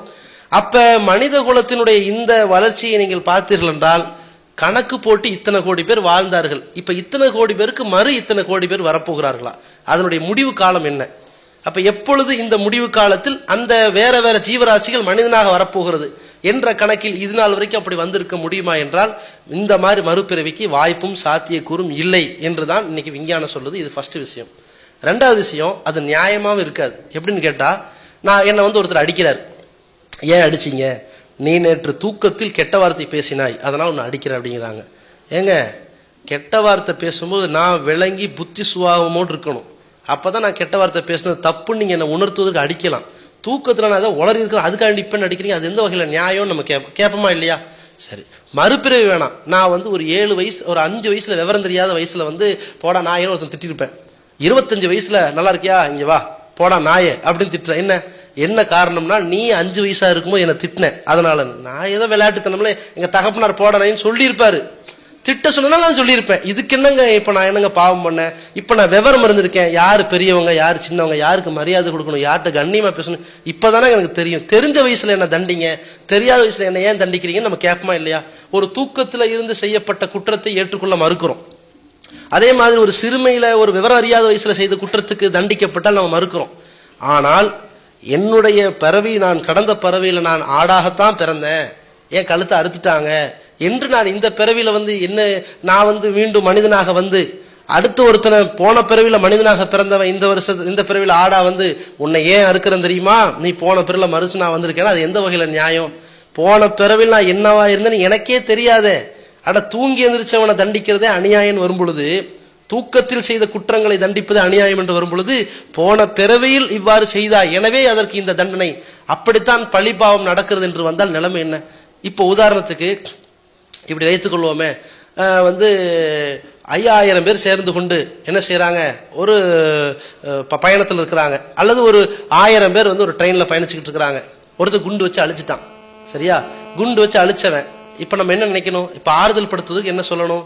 இந்த 1000 பேரை குண்டு வைத்து அழித்தவன் ஏன் அழித்தான் தெரியுமா? போன பிறவில இந்த 5000 பேர் ஒன்னு சேர்ந்து இந்த பையனை கொன்னுட்டாங்க. சரி, 5000 பேர் சேர்ந்து எப்படி இவனை கொன்னாங்க? அதுக்காக வேண்டி இவன் இப்படி பழி வாங்குறான்னு தான் வருது. எல்லாத்துக்கும் முன்பிறவி காரணம் தானே. போன ஜென்மத்துல இந்த 5000 பேரும் சேர்ந்து இவனை கொன்னார்கள், அதனால் இந்த 5000 பேரை இவன் கொண்டிருக்கிறான். இதுல ஏதாவது பொருந்துதா? நம்ம ஒண்ணுக்கு ஒண்ணு அடிக்கிறது ஓகே, நான் ஒண்ணுக்கு 1000 பேர் அடிக்கிறது ஓகே. 1000 பேர் என்ன அடிக்கிறது எப்படி வரும்? எப்படி திட்டமிட்டு கொள்ள முடியும்? யோசிங்க. 5000 பேர் சேர்ந்து அல்ல 10,000 பேர் சேர்ந்து என்னை கொன்றார்கள், அதனால் மறுபிறவி எடுத்து அந்த 10,000 பேரை நான் கொள்கிறேன் எப்படி வரும்? ஒருவேளை இருக்கலாம், ஒரு 5000 பேரும் சேர்த்து 50,000 பேரை கொடுமைப்படுத்திட்டு இருந்தாங்க, ஒரு பையன் வந்தான் இந்த 5000 பேரை கொண்டான்னு, இது ஒரு கான்செப்ட். 5000 பேர் என்ன கொன்னீங்கல்ல, நான் ட்ரெயின்ல 5000 பேரா பிரிஞ்சு பயணம் பண்ணிட்டு இருந்தேன்ல, அப்ப நீங்க 5000 பேரும் ஒரு ஆளா மாறி எனக்கு குண்டு வச்சீங்கல்ல, இந்த ஜென்மத்துல அந்த 5000 ஒரு ஆளா இப்ப நான் மாறிட்டேன், நீங்க 5000 பிரிஞ்சுட்டீங்க, நான் உங்களை கொள்றேன்னா எப்படி பொருந்தாது. அப்ப கான்செப்ட் எப்படின்னா, ஒருவன் சுயநினைவு இல்லாத பொழுதும், தூக்கத்தில் இருக்கும் பொழுதும், மறதியில் இருக்கும் பொழுதும், விவரம் அறியாத பொழுதும் செய்த குற்றங்களுக்கே தண்டனை இல்லை என்று வரும் பொழுது, போன பிறவியில் என்னவாக இருந்தேன் என்று தெரியாத பொழுது சில பேர் சொல்லுவாங்க, ஒருத்தர் ஒரு நாய் அடிச்சிட்டாரு, இன்னொரு பன்னி அடிச்சிட்டாரு. என்ன காரணம்? அந்த நாயும் இந்த பன்னியையும் இவர் ஏன் அடிச்சா தெரியுமா? இவர் போன ஜென்மத்தில் ஒரு நாயா இருந்திருப்பார், அதனால இவர் ஒரு அடி வாங்கியிருப்பார், அதனால இப்ப திருப்பி அடிக்கிறார். ஓகே, பன்னி அடிச்சார், அப்ப எதுக்கு என்ன காரணம்? அவ போன ஜென்மத்தில் பன்னியா இருந்ததுனால இப்ப வந்து அவர் திருப்பி அடிச்சிருக்காரு. அப்ப நாயா இருந்தாரா பன்னியா இருந்தாரா? கேள்வி வரத்தானே செய்யும். நான் வந்து ஒரு ஆட்டை கொல்றேன், ஆடு வந்து என்ன காரணம்னா போன ஜென்மத்துல நான் ஆடா இருந்ததுனால், ஆடு மனிதனாக இருந்து என்னை கொன்றதால் கோபத்துல இன்னைக்கு நான் கொல்றேன். என்ன காரணம்? இது போன ஜென்மத்துல மனுஷனா இருந்து என்ன கொல்லுச்சு, அது கொல்றேன். நான் 10 ஆடுல கொல்றேன், இப்ப நான் போன ஜென்மத்துல 10 ஆடா இருந்தேனா? கேள்வி வருது. சரி, ஆடை மட்டுமா கொல்றேன், ஒரு மாட்டையும் கொல்றேன். இப்ப கோழி கடைக்காரர் 200 கோழியை கொள்றாரு, திடீர்னு ஒரு வாத்து வருது, அதையும் கொள்றாரு. போன ஜென்மத்தில் அவர் வாத்தா இருந்தாரா கோழியா இருந்தாரா? இப்படி எல்லாம் பார்த்தால் போன ஜென்மத்தில் அந்த மறுபிறவி என்ற கான்செப்ட் எந்த விதமான தர்க்க ரீதியாகவும் பொருந்தப்படவில்லை என்பது தெளிவாகிறது. சரி, அடுத்து இப்ப ஒரு பிறவின்னு வைத்துக் கொள்வோம். இஸ்லாம் சொல்றது என்னன்னா, இந்த உலகத்தில் நீ வாழ்ந்தால் என்ன சம்பாதித்தாய், எவ்வளவு சேகரித்தாய் என்பதை துல்லியமாக இறைவன் கணக்கிட்டு உனக்கு அது பதில் கொடுப்பான். இதுதான் இஸ்லாத்துடைய கான்செப்ட். நாளை மறுமையில எழுப்பப்படும் பொழுது ஒன்றுமே அறியாத நிலையில எழுப்ப மாட்டான். நீ இந்த காலத்தில் வாழ்ந்திருக்கிறாய், இவ்வளவு நடந்திருக்கிறது, இவ்வளவு குற்றங்கள் இருக்கிறது, நீ செய்த குற்றங்களுக்கு இவ்வளவு தண்டனை, அல்லது நீ செய்திருக்கிற நன்மைக்கு இவ்வளவு கூலி, இப்படி இஸ்லாம் சொல்லிடும். ஆனா சகோதரி எதற்கு இந்த கேள்வி கேட்கிறாங்கன்னா, ஒருத்தர் ஊனமாக பிறக்கிறார், அவருக்கு ஆறுதலாகவாவது இந்த போன பிறவியை சொல்லி இருக்கலாம். இப்ப ஒரு பிறவிதான் இருக்கிறது என்று சொன்னால் இந்த ஊனத்திற்கு என்ன ரெமெடி இருக்கிறது என்று கேட்டால், நாம் அனைவரும் ஒரு விஷயத்தை புரிந்து கொள்ள வேண்டும். உலகத்தில் வாழும் மனிதர்கள் அனைவரும் ஏதாவது ஒரு குறையில் தான் படைக்கப்பட்டிருக்கிறார்கள். ஏதாவது ஒரு குறையில் படைக்கப்பட்டு இருப்பதுதான் இந்த உலகம் இயங்குவதற்கான அறிகுறியும் அடையாளமும். இந்த உலகத்தில் நம்ம அனைவரையுமே இறைவன் வந்து பணக்காரரா படைச்சிட்டாருன்னு வைங்க, அதனால உலகம் இயங்குமா? யார் யார்ட்டையாவது உதவி கேட்பீங்களா? கேட்க மாட்டோம். சிலரை ஏழையாக வைத்ததுனால தான் உலகமே இயங்குது. இப்ப எனக்கு சட்டை தேவை, சட்டை தேவைன்னா இன்னொரு ஆள்கிட்ட போய் கேட்கணும். ஒருத்தன் என்னை விட ஏழ்மை நிலையில் இருந்த ஒரு டெய்லராகவோ அல்லது என்னுடைய காசை வைத்து அவன் பிழைப்பு நடத்தக்கூடியவனாக இருந்தால் எனக்கு சட்டை தைச்சு கொடுப்பான், அவனும் கோடீஸ்வரன், இவன் எல்லாம் எஜமா. இப்ப நான் யார்கிட்ட போய் சட்டை தைக்க? நானே வயல்வெளியில போய் விவசாயம் பண்ணி காட்டன் ரெடி பண்ணி அந்த பஞ்ச துணியாக்கி அந்த துணியை தைச்சு தைக்கிறதுக்கு மிஷின் வேணும், மிஷின் சேர்க்க ஒரு ஆள் வேணும், அது முடியாது. இப்ப பஞ்சத்தான் வச்சு வாழணும், இல்லாட்டி இலையை கட்டிட்டு தெரியணும். இது முடியுமா உலகத்துல? சோறு திங்கிறதுக்கு என்ன? யார்ட்டும் கேட்க இல்லாது, நானே போய் விவசாயம் பண்ணி நானே சாப்பிடணும், அதுக்குள்ள வாழ முடியாது. மனிதன் இன்றைக்கு ஒவ்வொரு அணுவுக்கும் அடுத்தனுடைய உதவி எதிர்பார்க்கிற காரணம் அவன் இவனுடைய வெகுமதி எதிர்பார்த்திருக்கிறான். அப்ப உலகம் இயங்குவதற்கு இந்த ஏற்றத்தாழ்வு தான் முக்கியம். ஏற்றத்தாழ்வு இருந்தால்தான் உலகமே இயங்கவும் முடியும். இப்ப வந்து டாக்டர் எப்ப வாழ்வாரு? நோயாளி தான் வாழ்வாரு. எல்லாருக்கும் நோய் நிவாரணம் ஆகி போச்சு, டாக்டர் பொழைப்பாரா? படிச்ச படிப்புக்கு புண்ணியம் என்ன? அவரு அன்னைக்கு வந்து பொழைப்பாரு. சரி, அப்ப பழக்கடைக்காரன் என்னைக்கு பொழைப்பான்? கடுமையான குளிர், மழை, வெயில் தாண்டவம் ஆடிக்கிட்டு இருக்கு. என்னைக்கு பழக்கடைக்காரனுக்கு வியாபாரம் ஆகுது? ஒன்றும் ஆகாது. வெயில் காலம் வந்தது இங்கே வியாபாரம். இந்த மாற்றங்கள், சமூக நிலை மாற்றங்களும் சூழல் மாற்றங்கள் வரும்பொழுதுதான் ஒவ்வொருவருடைய வாழ்வாதாரங்கள் அதில் இருக்கிறது. அந்த அடிப்படையில் இறைவன் நமக்கு ஒரு குறை வைத்திருக்கிறானே, நாம் மனித தன்மை விட்டு அப்பாற்படாமல் இருப்பதற்கு இதுதான் மிகப்பெரிய ஒரு காரணமே. இப்ப நமக்கு எந்த குறையும் இல்லைன்னு வைங்க, அவன் எப்படி வானத்துக்கு பூமியும் பேசுவான் பாருங்க. அவன் திடீர்னு அவனுக்கு ஒரு சின்ன குறை இருந்துச்சுன்னு வைங்க, அப்பப்போ நான் ஒரு மனிதன் தான், நானும் ஒரு குறை உள்ளவன் தான், அவனை தன்னுடைய கட்டுப்படுத்தி கொள்வதற்கு இது ஒரு பெரிய ஒரு வழிவகை செய்யும். சில பேர் என்ன நினைக்கிறோம்னா, கண் தெரியாத ஒரு குருடனை பார்த்துட்டு எவ்வளவு குறையில் இருக்காருன்னு நினைக்கிறோம். வெளிப்படையா பார்க்கும்போது அவர் ஒரு குறையில இருக்கிறார். ஆனால் அதை விட பல குறை பலருக்கும் இருக்கிறது. சில பேர் நல்லா பேசுவாங்க, எழுதவே தெரியாது. சில பேர் நல்லா எழுதுவாங்க, பேச வராது. அவன் என்ன நினைப்பான், நான் எழுத்தாற்றலால் இந்த உலகத்தையே விலைக்கு வாங்குற அளவுக்கு அள்ளி அள்ளி பத்திரிகை எழுது அதுன்னு எழுதிக்கிட்டு இருக்கிறேன். வாய் விட்டு நான் தான் எழுதுனேன்னு சொல்ல கூட நமக்கு தைரியம் வர மாட்டேங்குது. சபை கூச்சமா இல்ல இருக்குது, மேடை நின்று அப்படி கால்லாம் அதிருத அப்படின்னு சொல்லக்கூடிய அளவுக்கு அவர் பதறுவார். ஏன்னா அவருக்கு அந்த குறை இருக்கும். சில பேருக்கு வந்து எழுத அழகா தெரியும், நினைவாற்றே இருக்காது. ஒருத்தன் சொல்லி கொடுத்தே எழுதிட்டு இருப்பார். வேலைக்கு வச்சிருக்காங்க எப்படியே இப்படி எழுதிட்டோம் மிஷின் மாதிரி. சில பேர் அழகா டைப் அடிப்பாங்க, ஆனா என்ன டைப் அடிச்சுன்னு கேட்டா மறந்துடுவாங்க. அவங்களுடைய விரல் தான் பார்க்கும், கண்ணு பார்க்காது. அந்த அளவுக்கு வேலை செய்யறாங்க. அப்ப இறைவன் என்ன பண்றாருன்னா, ஒரு மனிதனுக்கு எல்லா ஆற்றலையும் கொடுக்கறது இல்ல, சில ஆற்றல்களை எடுத்து தான் கொடுக்கறான். சில பேர் வந்து எத்தனையோ இருப்பாங்க, கடுமையான கோபக்காரனா இருப்பான், ஒரு குறை இருக்கும். இந்த குறையோடு தான் மனிதன் படைக்கப்பட்டிருக்கிறான். அதே நேரத்தில் இறைவன் யாருக்கு எந்த குறையை கொடுத்தானோ அது உலகம் இயங்கணும்ல. குறையை கொடுத்ததுனால தான் சில நிறைகளையும் நல்ல ஒரு வாழ்க்கை முறைகளையும் உலகத்தில் ஏற்படுத்திக்கிட்டு இருக்கிறான். அந்த குறையினால்தான் மனுஷன் நிறைய கஷ்டத்துல உழண்டு சமூக முன்னேற்றத்தை படுத்திக்கிட்டு இருக்கிறான். உதாரணத்துக்கு சொல்றான், இன்னைக்கு ஒவ்வொரு குடியரசு தினமோ சுதந்திர தினமோ மற்ற நல்ல ஒரு அரசு விடுமுறை நாட்களோ வந்துட்டாலோ, அல்லது 3 மாசத்துக்கு ஒரு முறையோ 6 மாசத்துக்கு ஒரு முறையோ என்ன செய்யறாங்க, அரசாங்கம் வந்து போலியோ சொட்டு மருந்து விழிப்புணர்வு முகாம் உலகமே நடத்திட்டு இருக்காங்க. எதுக்கு இது நடத்துறாங்க? போலியோங்கிற அந்த நோய்க்கு ஆளாக்கப்பட்டக்கூடாது, அந்த 5 வயதுக்கு உட்பட்ட குழந்தைகள் வந்து அந்த ஊனத்துக்கு ஆளாக்கப்பட்டக்கூடாதுங்கிற ரொம்ப எச்சரிக்கையோடு நம்ம தமிழ்நாட்டில் ரொம்ப தீவிரமா அதை செஞ்சுக்கிட்டு இருக்கிறாங்க. ஆனா போலியோங்கிற அந்த மருந்து எப்ப உருவாக்கப்பட்டது? இந்த போலியோ என்ற மருந்தை உருவாக்கி அந்த விஞ்ஞானி இருந்தானே, அவனுடைய மனைவிக்கு போலியோ வந்ததுனால உருவாக்கணும். தன் மனைவிக்கு ஒரு வருது, என்ன காரணத்தால் வருது, அந்த கொசு வைத்து கண்டுபிடித்து, ஆஹா இதனுடைய தாக்கத்தினால் வருது, இந்த போலியோ வரக்கூடாத அளவுக்கு ஏற்படுத்தணும்னா அப்படி ஒரு கிருமியை கண்டுபிடிக்கலாம். இந்த கிருமியை வயிற்றுல கொண்டு வரும் பொழுது அது உள்ள கடுமையான வேலை செய்து நோய் எதிர்ப்பு சக்தியை உண்டாக்கி போலியோ என்கிற நோய் வருவதை தடுக்கக்கூடிய சக்தியை உண்டாக்கி விட்டான். இவன் உண்டாக்கி கொண்டதற்கு ஒரு நிர்பந்தம் ஏற்பட்டது காரணம் இவன் மனைவிக்கு ஏற்பட்ட போலியோ தான். அந்த மனைவிக்கு ஏற்படலைன்னா இன்னைக்கு 1008 பல்லாயிரக்கணக்கான போலியோ நோயாளிகளுக்கு தீர்வில்லாம போயிருக்கும். அப்ப இறைவன் ஒரு குறை ஏற்படுத்தினான்னா அதற்கான காரணிகள் உலகத்தில் ஏற்பட்ட சமூக மாற்றங்களும் முன்னேற்றங்களையும் நீங்க பார்க்கலாம். உதாரணத்துக்கு சொல்றதா இருந்தா, இன்னைக்கு நம்ம வந்து உலகத்துல வாழ்ந்துகிட்டு இருக்கிறோம். வாழும் பொழுது நம்ம பார்க்கிறோம், ஒருத்தர் கண் தெரியாம இருக்கிறார். ஆனா இறைவன் என்ன செய்யறான், உனக்கு கண்ணுதான் தெரியல நினைக்க கூடாது, அதற்கு 1008 திறமைகளை எல்லாம் பொறிச்சு வச்சிருக்கிறான். இறைவன் பொறுத்து வைக்கும் பொழுது அந்த கண் பார்வை மட்டும் இல்ல, எல்லாமே ஒருத்தர் இருக்கும். கண்ணு தெரிஞ்சவங்க கூட அந்த அளவுக்கு இருக்க மாட்டான். நம்ம டெய்லர் இருப்பார்ல, அவருக்கு இப்படி கண்ணு தெரியும், அப்பப்ப கண்ணு தெரியாம போயிடும். இந்த கத்திரிக்கோள் எங்க வச்சேன், துணி கடையில் இருக்கு, அப்படி எடுப்பாரு, அவருக்கு அப்பப்ப கண்ணு தெரியாம போயிடும். நம்மளே என்ன செய்வோம், தேடுவோம், இந்த பேனாவுக்கான பாக்கெட்ல இருக்கும் பேனா இங்க, இங்கதான் இருக்கா, இந்த அளவுக்கு நம்ம கவனக்குறையாயிருவோம். கண் தெரியாத கேளுங்க, உங்கள்கிட்ட 20 ரூபா நோட்டை கொடுத்தாலும் செக் பண்ணிடுவாரு. ரைட்டு, 5 ரூபா திருப்பி தரணும் கொடுப்பாரு. கணக்கும் ஒரு துல்லியமா தெரியும். நீங்க கொடுக்குற எந்த பேப்பரும் தெரியும், அது 5 ரூபாயா 50 ரூபாயா 500 ரூபாயா 5000 கரெக்டா கண்டுபிடிச்சிருவாரு.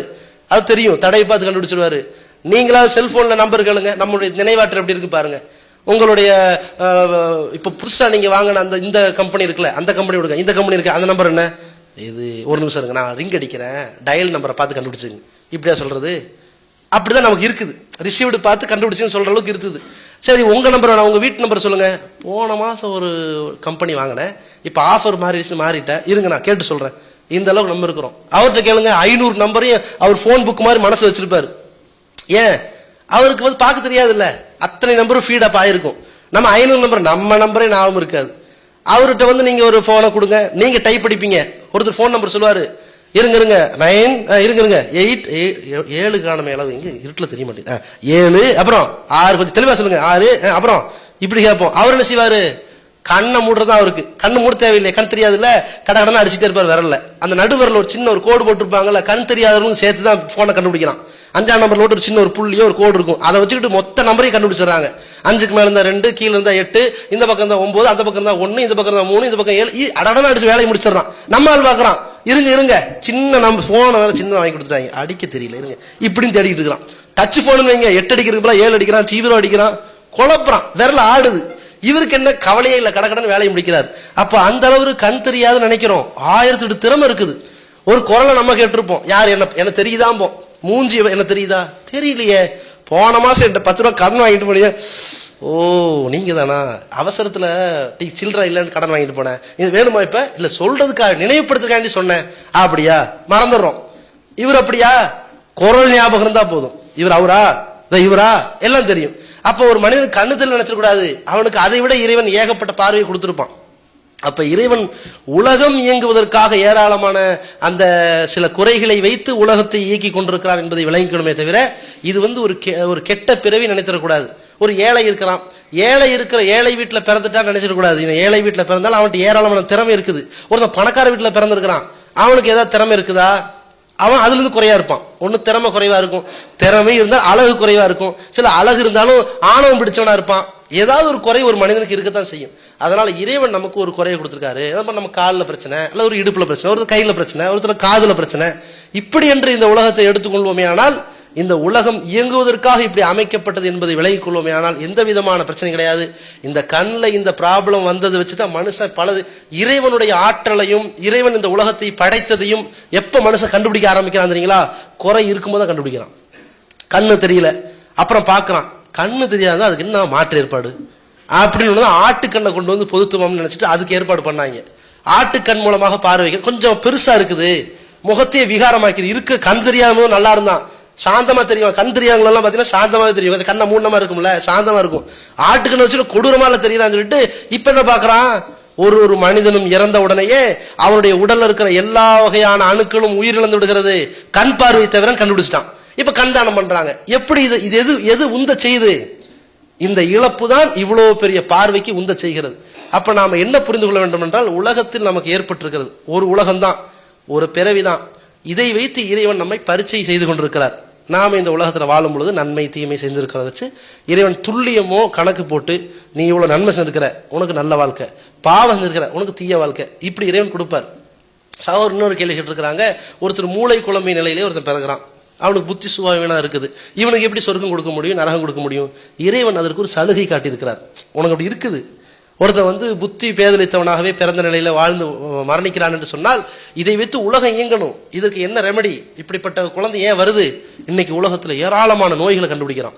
குழந்தைகள் சிலது இருக்குது, சிலது புத்தி பேதலிச்சு வருது, சிலது கொஞ்சம் 100% புத்தி சுயமா இருக்குது. சில குழந்தைகளை பார்த்தா 4 வயசு இருக்குது, அதுக்கு 2 வயசு மூளை இருக்குது, 4 வயசு அளவுல வேலை செய்ய மாட்டேங்குது, கொஞ்சம் உற்பத்தி பண்ணணும், அதுக்கு இன்னொரு மருத்துவம், ஏராளமான கண்டுபிடிப்புகளையும் தன் தேவைகளை நிறைவேற்றக்கூடியவனாக மனிதன் தன் முன்னுக்கு வந்துகிட்டு இருக்கிறான். ஒரு காலத்துல ஈட்டியை எறிந்தே வாழ்க்கையை நடத்தி கொண்டிருந்த மனிதன் இன்னைக்கு ஏராளமான முன்னேற்றங்களை வைத்துக்கொண்டு வாழ்ந்துகிட்டு இருக்கிறான். அப்ப இப்படிப்பட்ட முன்னேற்றங்களுக்குத்தான் இப்படி அமைக்கப்பட்டிருக்கு.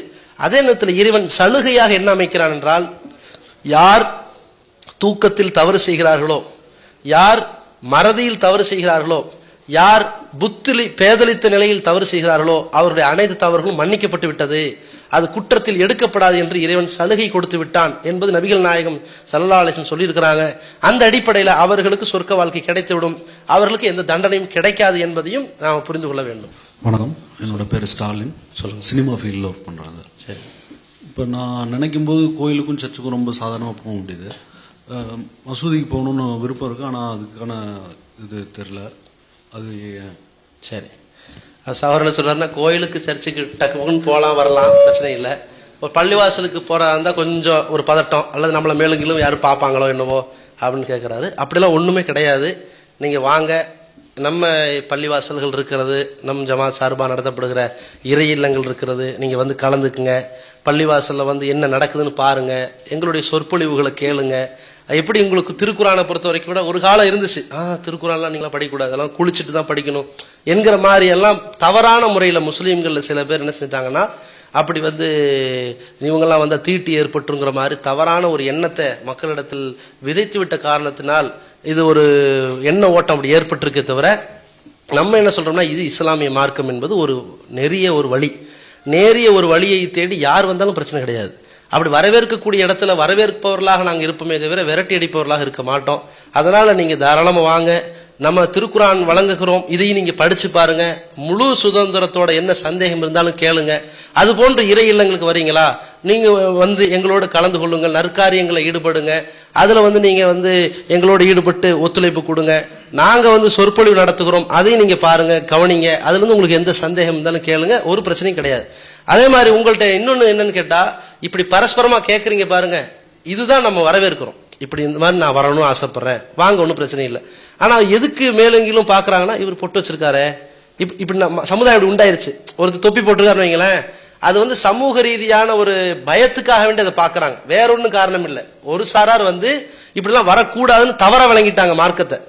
நீங்களாம் வரக்கூடாது, குளிச்சுட்டு வாங்க, அல்லது நீங்களாம் பள்ளிக்குள்ள வாசல் நிற்கக்கூடாது, வாசலே நில்லுங்கன்னு தவற விளங்கிட்டாங்க ஒரு சாரார்.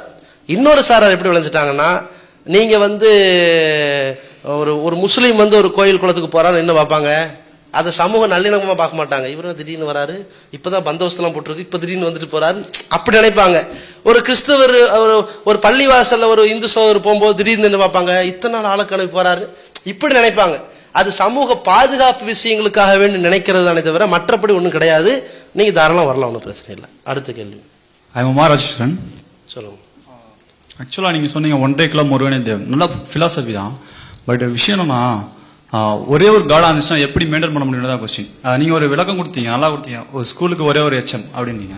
வெறும் எச்எம் வச்சு ஒரு ஸ்கூலை ரன் பண்ண முடியாது. That should be lot of that should be many faculties. ஓகேங்களா?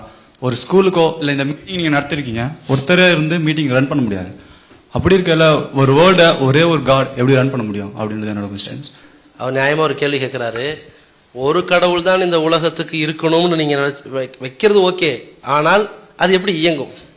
ஒரு ஒரு நிகழ்ச்சி நடத்துறதுக்கு ஏற்பாடு பண்றீங்க, அந்த நிகழ்ச்சிக்கே 15 பேரை வச்சு வேலை வாங்க வேண்டியிருக்குது. இடம் பிடிக்கிறதுக்கு ஒரு ஆளு, காசு கொடுக்கறதுக்கு ஒரு ஆளு, மக்களை திரட்டுறதுக்கு ஒரு ஆளு, ஆர்கனைஸ் பண்றதுக்கு ஒரு ஆளு, ஸ்டேஜ் அமைக்க ஒரு ஆளு, வீடியோவுக்கு ஒரு ஆளு, மைக் பிடிக்க ஒரு ஆள், இத்தனை வேலைக்கும் இவ்வளவு சேர்ந்துதான் பல கைகள் இணைந்தால்தான் சத்தம் வருகிற அளவு இருக்கும்போது ஒரு கடவுள் மட்டும் என்னத்தை பண்ணுவார்? பள்ளிக்கூடமா இருந்தாலும் கூட ஒரு ஆள் இருந்து நிர்வகிக்க போதுமா? டீச்சர் 12 பேர் வேணும்ல, அதுக்கு ஆயா போடணும்ல, ஏகப்பட்ட வேலைகள் இருக்குல்லவா என்று அவர் கேட்கிறார். இப்போ மனிதன் வந்து தன்னுடைய வேலைகளை செய்வதற்கும் நிர்வகிப்பதற்கும் உதவியாளர்கள் எடுத்துக்கொள்கிறானே, இதுதான் மனிதனுக்கு இருக்கக்கூடிய பலகீனம். இந்த உதவியாளர்களும் கடவுளுக்கு இருந்தால் அவனும் மனிதன் ஒண்ணு. இஸ்லாம் சொல்லக்கூடிய சித்தாந்தம் என்னன்னு கேட்டா, மனிதனுக்கும் கடவுளுக்கும் இடையில் மிகப்பெரிய ஒரு வேறுபாடு, கடவுள் மனிதனை போன்று இருக்கக்கூடாது, மனிதனை போன்று பலகீனத்திற்கு ஆட்பட்டவனாக இருக்கக்கூடாது. என்னால் முடியும் என்றால் நான் யாரையும் அழைக்க மாட்டேன். இப்ப உதாரணத்துக்கு, இப்ப நான் இந்த ஸ்டேஜ் அமைப்பு, மேடை அமைப்பு, அந்த மைக் செட்டு, வீடியோ கேமரா, மக்களுடைய ஆடியன்ஸ் அரேஞ்ச்மெண்ட் எல்லாம் என்னாலேயே ஒரே நாளில் செய்ய முடியும் என்றால் என்னுடைய உதவியாளர்கள் நான் தேடுவேனா? தேடவே மாட்டேன். இன்னும் சொல்ல போனா எல்லாம் தேடுனா நாளைக்கு என்ன பண்ணுவீங்க? சாப்பாடு சாப்பிடும் போதோ அல்லது வெளியே சந்திக்கும் போதோ அல்லது இன்விடேஷன் கொடுக்கும் போதோ ரொம்ப அருமையா பண்ணீங்க, ரொம்ப டாப்பா இருந்துச்சுன்னு நீங்க ஒருத்தரை பார்த்து சொல்றீங்க. அதை நான் பார்த்து நிக்கிறேன், என்னடா இது, நான் நிகழ்ச்சியை கஷ்டப்பட்டு எல்லாம் செலவு பண்ணி பண்ணியிருக்கிறேன், அவரை புகழ்ந்துகிட்டு இருக்கிறாங்களேன்னு ஒருத்தனுக்கு ஒரு கெட்ட எண்ணம் வரும்னா, நிர்வகிக்கக்கூடியவனுக்கு ஒரு எண்ணம் வரும், தன்னை புகழ வேண்டும், மற்றவங்களை எல்லாம் புகழ்ந்துகிட்டு இருக்கிறாங்களேங்கிற ஒரு மனிதனுடைய ஒரு சின்ன ஒரு எண்ணம் இருக்கிற இல்லையா? அப்படி மனிதனுடைய சிறிய எண்ணம் இந்த அளவுக்கு ஒரு சில இடத்துல அந்த பெருமையை எதிர்பார்த்து நிக்கிறான். அதே நேரத்துல நமக்கு திறமை இல்லாத காரணத்தினால்தான் பலரை வைத்திருக்கிறோம். ஒரே மனிதனால் ஒரு நிர்வாகத்தின் மூலமாக பலதையும் செய்ய முடியும், இயக்க முடியும் என்று இருந்துச்சுன்னா யாரும் யாருடைய தயவும் எதிர்பார்க்க மாட்டோம் இல்லையா? இப்போ உதாரணத்திற்கு நம்ம என்னைக்கு வந்து டெக்னாலஜி சிஸ்டம் வந்துச்சோ நம்முடைய வேலைகளும் கொஞ்சம் குறைஞ்சு போச்சு. ஒரு நிர்வாகத்துல வந்து என்ன செய்வோம், ஃபர்ஸ்ட் எல்லாம் வந்து ஒரு ஹோட்டல்ல ஒரு சிஸ்டம் இருந்துச்சு, 10 பேரை வேலைக்கு போட்டிருப்போம், 10 பேரை வேலைக்கு போட்டு சர்வர் சிஸ்டம் வச்சிருப்போம். அந்த சர்வர் சிஸ்டத்துல இருந்து டெக்னாலஜி கொஞ்சம் கூடிருச்சு, 2 பேரை மட்டும் வேலைக்கு வச்சுட்டோம், அங்கங்க தேவையானதை எழுதிட்டு போய் கொண்டு வந்து வச்சுட்டு வேலையை முடிச்சிடுறாங்க. இப்படி சிஸ்டம் கூடுச்சு. இப்படி டெக்னாலஜி சிஸ்டம் எப்படி மாறி இருக்குன்னு கேட்டா, ஒரு காலத்துல வந்து ஒரு துணி கடைன்னு வைங்க, 15 இடத்துல நிப்பாங்க ஆள், அது எடுக்கிறானா இது எடுக்கிறானா இப்படி கவனிச்சுக்கிட்டு இருப்பாங்க. இப்ப டெக்னாலஜி என்ன, இவை அனைத்தையும் முதலாளி கவனிச்சுக்கிட்டு இருக்காரு, ரூம்ல உட்காந்து கவனிப்பாரு, எல்லாத்துக்கும் ஒரே ஒரு கேமரா தான் இருக்குது, அத்தனை அவர் உட்காந்து பார்த்துட்டு பாரு, இந்த ரூம்ல யாரு இருக்கா, இந்த ரூம் டேய் அங்க நீ போ, என்ன தூங்கிட்டு இருக்கிற, கவனிப்பார். அப்ப மனிதனுக்கு அனைத்தும் தன்னால் பார்க்கக்கூடிய சக்தி கிடைத்தால் அதைத்தான் விரும்புவான். அவனுக்கு சக்தி இல்லாத பலகீனமாக இருக்கிற காரணத்தினால்தான் அனைத்து வேலைகளையும் குறைந்த காலத்தில் விரைவாக செய்து முடிப்பதற்கு கூடுதல் உழைப்பாளர்கள் அவன் தேடுறான். அவனுக்கு எல்லாமே அவன் ஒருவனால் முடியும் என்றால் எக்காரணத்துக்கு ஒன்றும் தேட மாட்டான். அதே மாதிரி என்னன்னு கேட்டீங்கன்னா, இன்னொன்னு இறைவனை பொறுத்த வரைக்கும் அப்படி கூட மாட துணைக்கு ஆளை வைத்துக் கொள்வானேயானால் அப்ப இறைவனுடைய தகுதி அவன் இழந்துடுறான். பேசுறதுக்கு ஒரு ஆளு, வர்றதுக்கு ஒரு ஆளு, அந்த சுமையை வைக்கிறதுக்கு ஒரு ஆளு என்று அனைத்துக்கும் இறைவன் தன்னுடைய கூட்டாளிகளையும் பங்காளிகளையும் வைத்துக் கொள்வானேயானால் அந்த இறைவனுடைய தன்மை ஆட்டோமேட்டிக்கா இழந்துருவான், அதிகாரத்தை இழந்துருவான். இப்ப செல்வத்துக்கு இவர் தான் கடவுள், மருத்துவத்துக்கு அவர் தான் கடவுள், கல்விக்கு இவர் தான் கடவுள், வாழ்வுக்கு இவர் தான் கடவுள்னு இலாக்கா பிரிஞ்சிட்டாலும் கூட, இவை அனைத்தையும் தீர்மானிக்கிற மாதிரி ஒருத்தன் இருந்துட்டாலும் கூட சமயத்துல ஒரு ஈகோ பிரச்சனையால் எல்லாம் செதஞ்சு போயிடும். இப்ப நம்ம நாட்டுல கூட மனிதர்களால் பலகீனம் இருக்கிற காரணத்தினாலதான் முதல்வர், பிரதமர், அந்த பிரதமருக்கும் ஏராளமான அமைச்சர்கள், கேபினெட் சிஸ்டம் எல்லாம் வைத்து அதுக்கு கீழே எம்பிக்களை வைத்து இந்திய நாடு நடத்தப்பட்டிருக்குது. அதுல என்னன்னு கேட்டா, பிரதமரா ஜனாதிபதியா, பிரதமரா சுப்ரீம் கோர்ட்டா, இவரை கண்ட்ரோல் பண்ணலாமா அல்லது இவர் அவரை கண்ட்ரோல் பண்ணலாமா என்கிற அந்த அதிகார துஷ்பிரயோக பிரச்சனைகள்லாம் எதனால வருது? தன்னை மிஞ்சி அவனு இருக்கக்கூடாதுங்கிற ஒரு எண்ணம் இருக்கிறனால வருது. ஆனா தன்னை மிஞ்சி யாரு இருக்கக்கூடாதுங்கிற எண்ணம் இருந்தா மட்டும் போதாது, தன்னால் எல்லா செயல்களையும் செய்ய முடியும், ஒரே நேரத்தில் அனைத்து ஆற்றல்களும் தனக்கு இருக்குங்கிற ஆற்றல் இருந்தால்தான் அந்த எண்ணம் இருப்பதற்கு ஒரு தகுதி இருக்குது. அந்த ஆற்றல் மனிதனுக்கு இல்லை. நம்ம எல்லாம் பலகீனத்தில் இருக்கிறோம். நம்ம எழுந்திருச்சு வந்த உடனே நமக்கு ஒரு சட்டை வருமா, நமக்கு ஒருத்தர் டெய்லர் இருந்து தைச்சு கொடுக்கணும், அந்த துணி அவருக்கு கிடைக்கணும். ஒவ்வொருவரும் இன்னொருவரை நம்பி வாழக்கூடிய, உதவியால் வாழக்கூடிய உலகத்துல வாழ்ந்துகிட்டு இருக்கிறோம். இது நமக்கு பலகீனம். இறைவனை பொறுத்த வரைக்கும் இந்த பலகீனத்திற்கெல்லாம் அப்பாற்பட்டவனாக இருக்கும் காரணத்தினால் இறைவனால் எல்லாம் முடியும், அவன் ஒருத்தனாக இருந்து அதை நிர்வகிக்க தகுதியா இருக்கிறனால தான் அவன் இறைவனாவே இருக்கிறான். நம்மால் ஒருத்தனா நிர்வகிக்க இயலாதனால தான் நம்ம மனிதர்களாக இருக்கிறோம் என்பதுதான் இந்த தத்துவத்தினுடைய உள்ளடக்கமா இருக்கிறது. அடுத்த கேள்வி. கோவிந்தன், ஓய்வு பெற்ற அரசு ஊழியர். இஸ்லாம் பலதாரம் மணக்கலாம் என்பதால் இந்து பெண்ணை மணமுடிக்க மறுக்கப்படுகிறது. இந்த முரண்பாட்டை கலைத்தார் இந்து முஸ்லிம் ஒற்றுமை மேம்படும் என்பது என் கருத்து. சரி, சகோதரன் இருக்கிறார்னா, இஸ்லாம் பலதார மனமா இருக்கிறிய, உங்களுக்கு எங்களுக்கும் பெரிய வேறுபாடா இருக்குது, நீங்களும் ஒருவனுக்கு ஒருத்தி அப்படிங்கிற கொள்கை வச்சுக்கங்க, நாங்களும் ஒருவனுக்கு ஒருத்தி கொள்கை வச்சிருக்கிறோம், சமுதாயம் ரொம்ப ஒற்றுமையா இருக்குங்கிறாரு. இவர் முஸ்லீம்கள் ஒருத்தர் 2 கல்யாணம் பண்றதுனாலயோ அல்லது இந்துக்கள் ஒரு கல்யாணத்தோடு நிறுத்திக் கொள்வதனாலயோ சமுதாய ரீதியா ஒற்றுமை சீர்குலை வருதான்னு கேட்டா ஒண்ணுமே வரல, எல்லாம் கரெக்டா தான் இருக்குது. இருந்தாலும் இஸ்லாம் ஏன் பலதார மனத்தை வைத்திருக்கிறது அப்படின்னு கேட்டீங்கன்னா, இஸ்லாத்தை பொறுத்த வரைக்கும் ஒரு ஆணை ஆணாக பார்த்து அவன் நிலைமையை சொல்லக்கூடிய ஒரு மார்க்கம், பெண்ணை பெண்ணாக பார்த்து சொல்லக்கூடிய ஒரு மார்க்கம். ஒருவனுக்கு ஒருத்தி என்ற தத்துவத்தை விட ஒருத்திக்கு ஒருவன் என்கிற தத்துவத்தை இஸ்லாம் வைத்திருக்கிறது. ஒருவனுக்கு ஒருத்தின்னு சொன்னா ஒரு ஆணுக்கு ஒரு பெண் தான் மனைவியா இருக்கணும், ஒருத்திக்கு ஒருவன் என்றால் ஒரு பெண்ணுக்கு ஒருத்தன் தான் கணவனாக இருக்கணுங்கிற கொள்கை. ஒருத்திக்கு ஒருவன் என்றால் ஒரு நிலையில் ஒரு பெண்ணுக்கு ஒருவன் கணவனாக இருப்பது மட்டும்தான் குடும்பத்து கண்ணியம் என்ற கொள்கை இஸ்லாம் சொல்லுது. அதே நேரத்தில் ஒரு ஆணை பொறுத்த வரைக்கும் ஆணுடைய இயல்பான ஒரு சுபாவம் இருக்கிறது. பெண் கிளி மாதிரி மனைவி இருந்தாலும் குரங்கு மாதிரி வப்பாட்டியை தேடக்கூடிய எண்ணம் இருக்குது. இன்னும் சொல்ல போனா பெண்களுக்கு ஒரு இயல்பு இருக்கு. என்ன இயல்பு? கணவன் எண்ணத்தை சம்பாரிச்சு போட்டாலும் அந்த கணவரை குறை சொல்லிட்டே இருப்பா. உன்னை எல்லாம் கல்யாணம் பண்ணி இப்படி பேசுற தன்மை பொண்டாட்டி இருக்கா இல்லையா? ஒரு 2 பேர் துணி எடுக்க போனாங்களாம். ஒருத்தர் என்ன பண்றாரு, தன் மனைவிக்கு வீடு வீடா துணியை கடையா போய் ஏறி இறங்கி துணி வாங்கி கொடுத்துட்டாரு. இன்னொருத்தர் என்ன பண்றாரு, தன் மனைவிக்கு துணி வாங்கி தராரு. ஒரு கடைக்கு போனாரு, 5 நிமிஷம் டக்குன்னு துணி எடுத்து வந்துட்டாரு. இப்ப 2 மனைவி எப்படி பேசிக்கிறாங்க? முதல் கணவர் சொல்றாரு, முதல் மனைவி சொல்றா, நீ எல்லாம் கஞ்ச பயலா இருக்கிற, ஒரு கடையா 2 கடையா 15 கடை ஏறி இறங்கி துணி வாங்கி கொடுக்குற, இனிமேல் உன் கூட துணி எடுக்க மாட்டேன். பாரு பக்கத்து வீட்டுக்காரு பாரு, போனோமா ஒரு கடைக்கு போனோமா நச்சுன்னு ஒரு புடவை எடுத்தோமா வந்துட்டாரு, இப்படிலாம் இருக்கணும் புருஷன்னாண்டு இந்த அம்மா அவங்க வீட்டுக்கார புகழ்றா. இந்த 2வது இருக்கக்கூடிய இந்த மனைவி எப்படி புகழ்றா, யோ நீ எல்லாம் என்னையா புருஷன், ஏதோ காட்டன் துணி கபடா துணி வாங்கிட்டு வந்து கொடுத்துருக்கிற பாரு. அவரு வீட்டுக்காரர் பாரு, ஒரு கடையா 2 கடையா தன் மனைவிக்காக வேண்டி 15 கடை ஏறி இறங்கி துணி வாங்கி தராரு. நீயும் இருக்கிறிய வெங்காயம் அப்படின்னு இவ பேசுற. அப்ப யாருமே தன் கணவனை பேசுற புத்தி இல்லை. அப்போ இதுதான் பெண்களின் நிலையா இருக்குது. அதாவது தன் கணவன் உன்னை எல்லாம் கல்யாணம் பண்ணி என்கிற நிராசை அடைகிற எண்ணம். ஆனா பெண்கள் அந்த கணவனுக்கு துரோகம் பண்ணி வழி தவறுகிறது கம்மி இல்லை. அதே நேரத்துல ஆண்களை பொறுத்த வரைக்கும் என்ன இயல்பு? இருக்கிற உலகத்தில் இருக்கிற எல்லா பொம்பளையும் அழகா தெரியவா, பொண்டாட்டி தவிர. இதுதான் ஆம்பளை புத்தி இருக்கா இல்லையா? தூரத்துக்கு யாரும் ரொம்ப அழகா இருக்காங்களேன்னு கிட்ட, இந்த மூஞ்சியா இதுதான் பார்த்து 4 வருஷம், இந்த எண்ணம் ஆண்களுக்கு இருக்குது.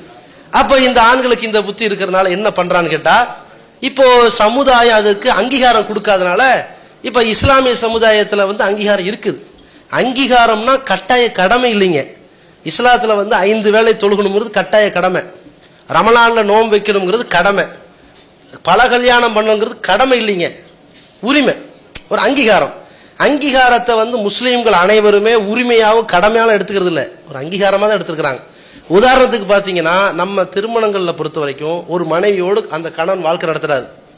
பொதுவாக இந்தியாவில் உள்ள மண்ணுக்கு ஏற்ற மாதிரி நீங்கள் பார்த்தீங்கன்னா, ஒரு மனைவியோட வாழ்க்கை நடத்துவதும் அவருடைய அந்த ஜீவாதாரங்களை ஏற்பாடு செய்வதற்கே அவருக்கு போதும் ஆயிருது. 2வது திருமணத்தையெல்லாம் எதிர்நோக்கிற அளவுக்கு அவருடைய வாழ்க்கையே கிடையாது. அப்படிதான் இருக்குது இந்தியாவில எல்லாம். ஆனா மற்ற சில நாடுகள்லாம் பார்த்தீங்கன்னா, அவருடைய உணவும் அவருடைய பகுதி வாழ்க்கையும் அவருடைய தன்மைக்கும் இந்த ஒரு மனைவியோட தன்னுடைய ஆசைகளை இச்சைகளை தணிக்க முடியல.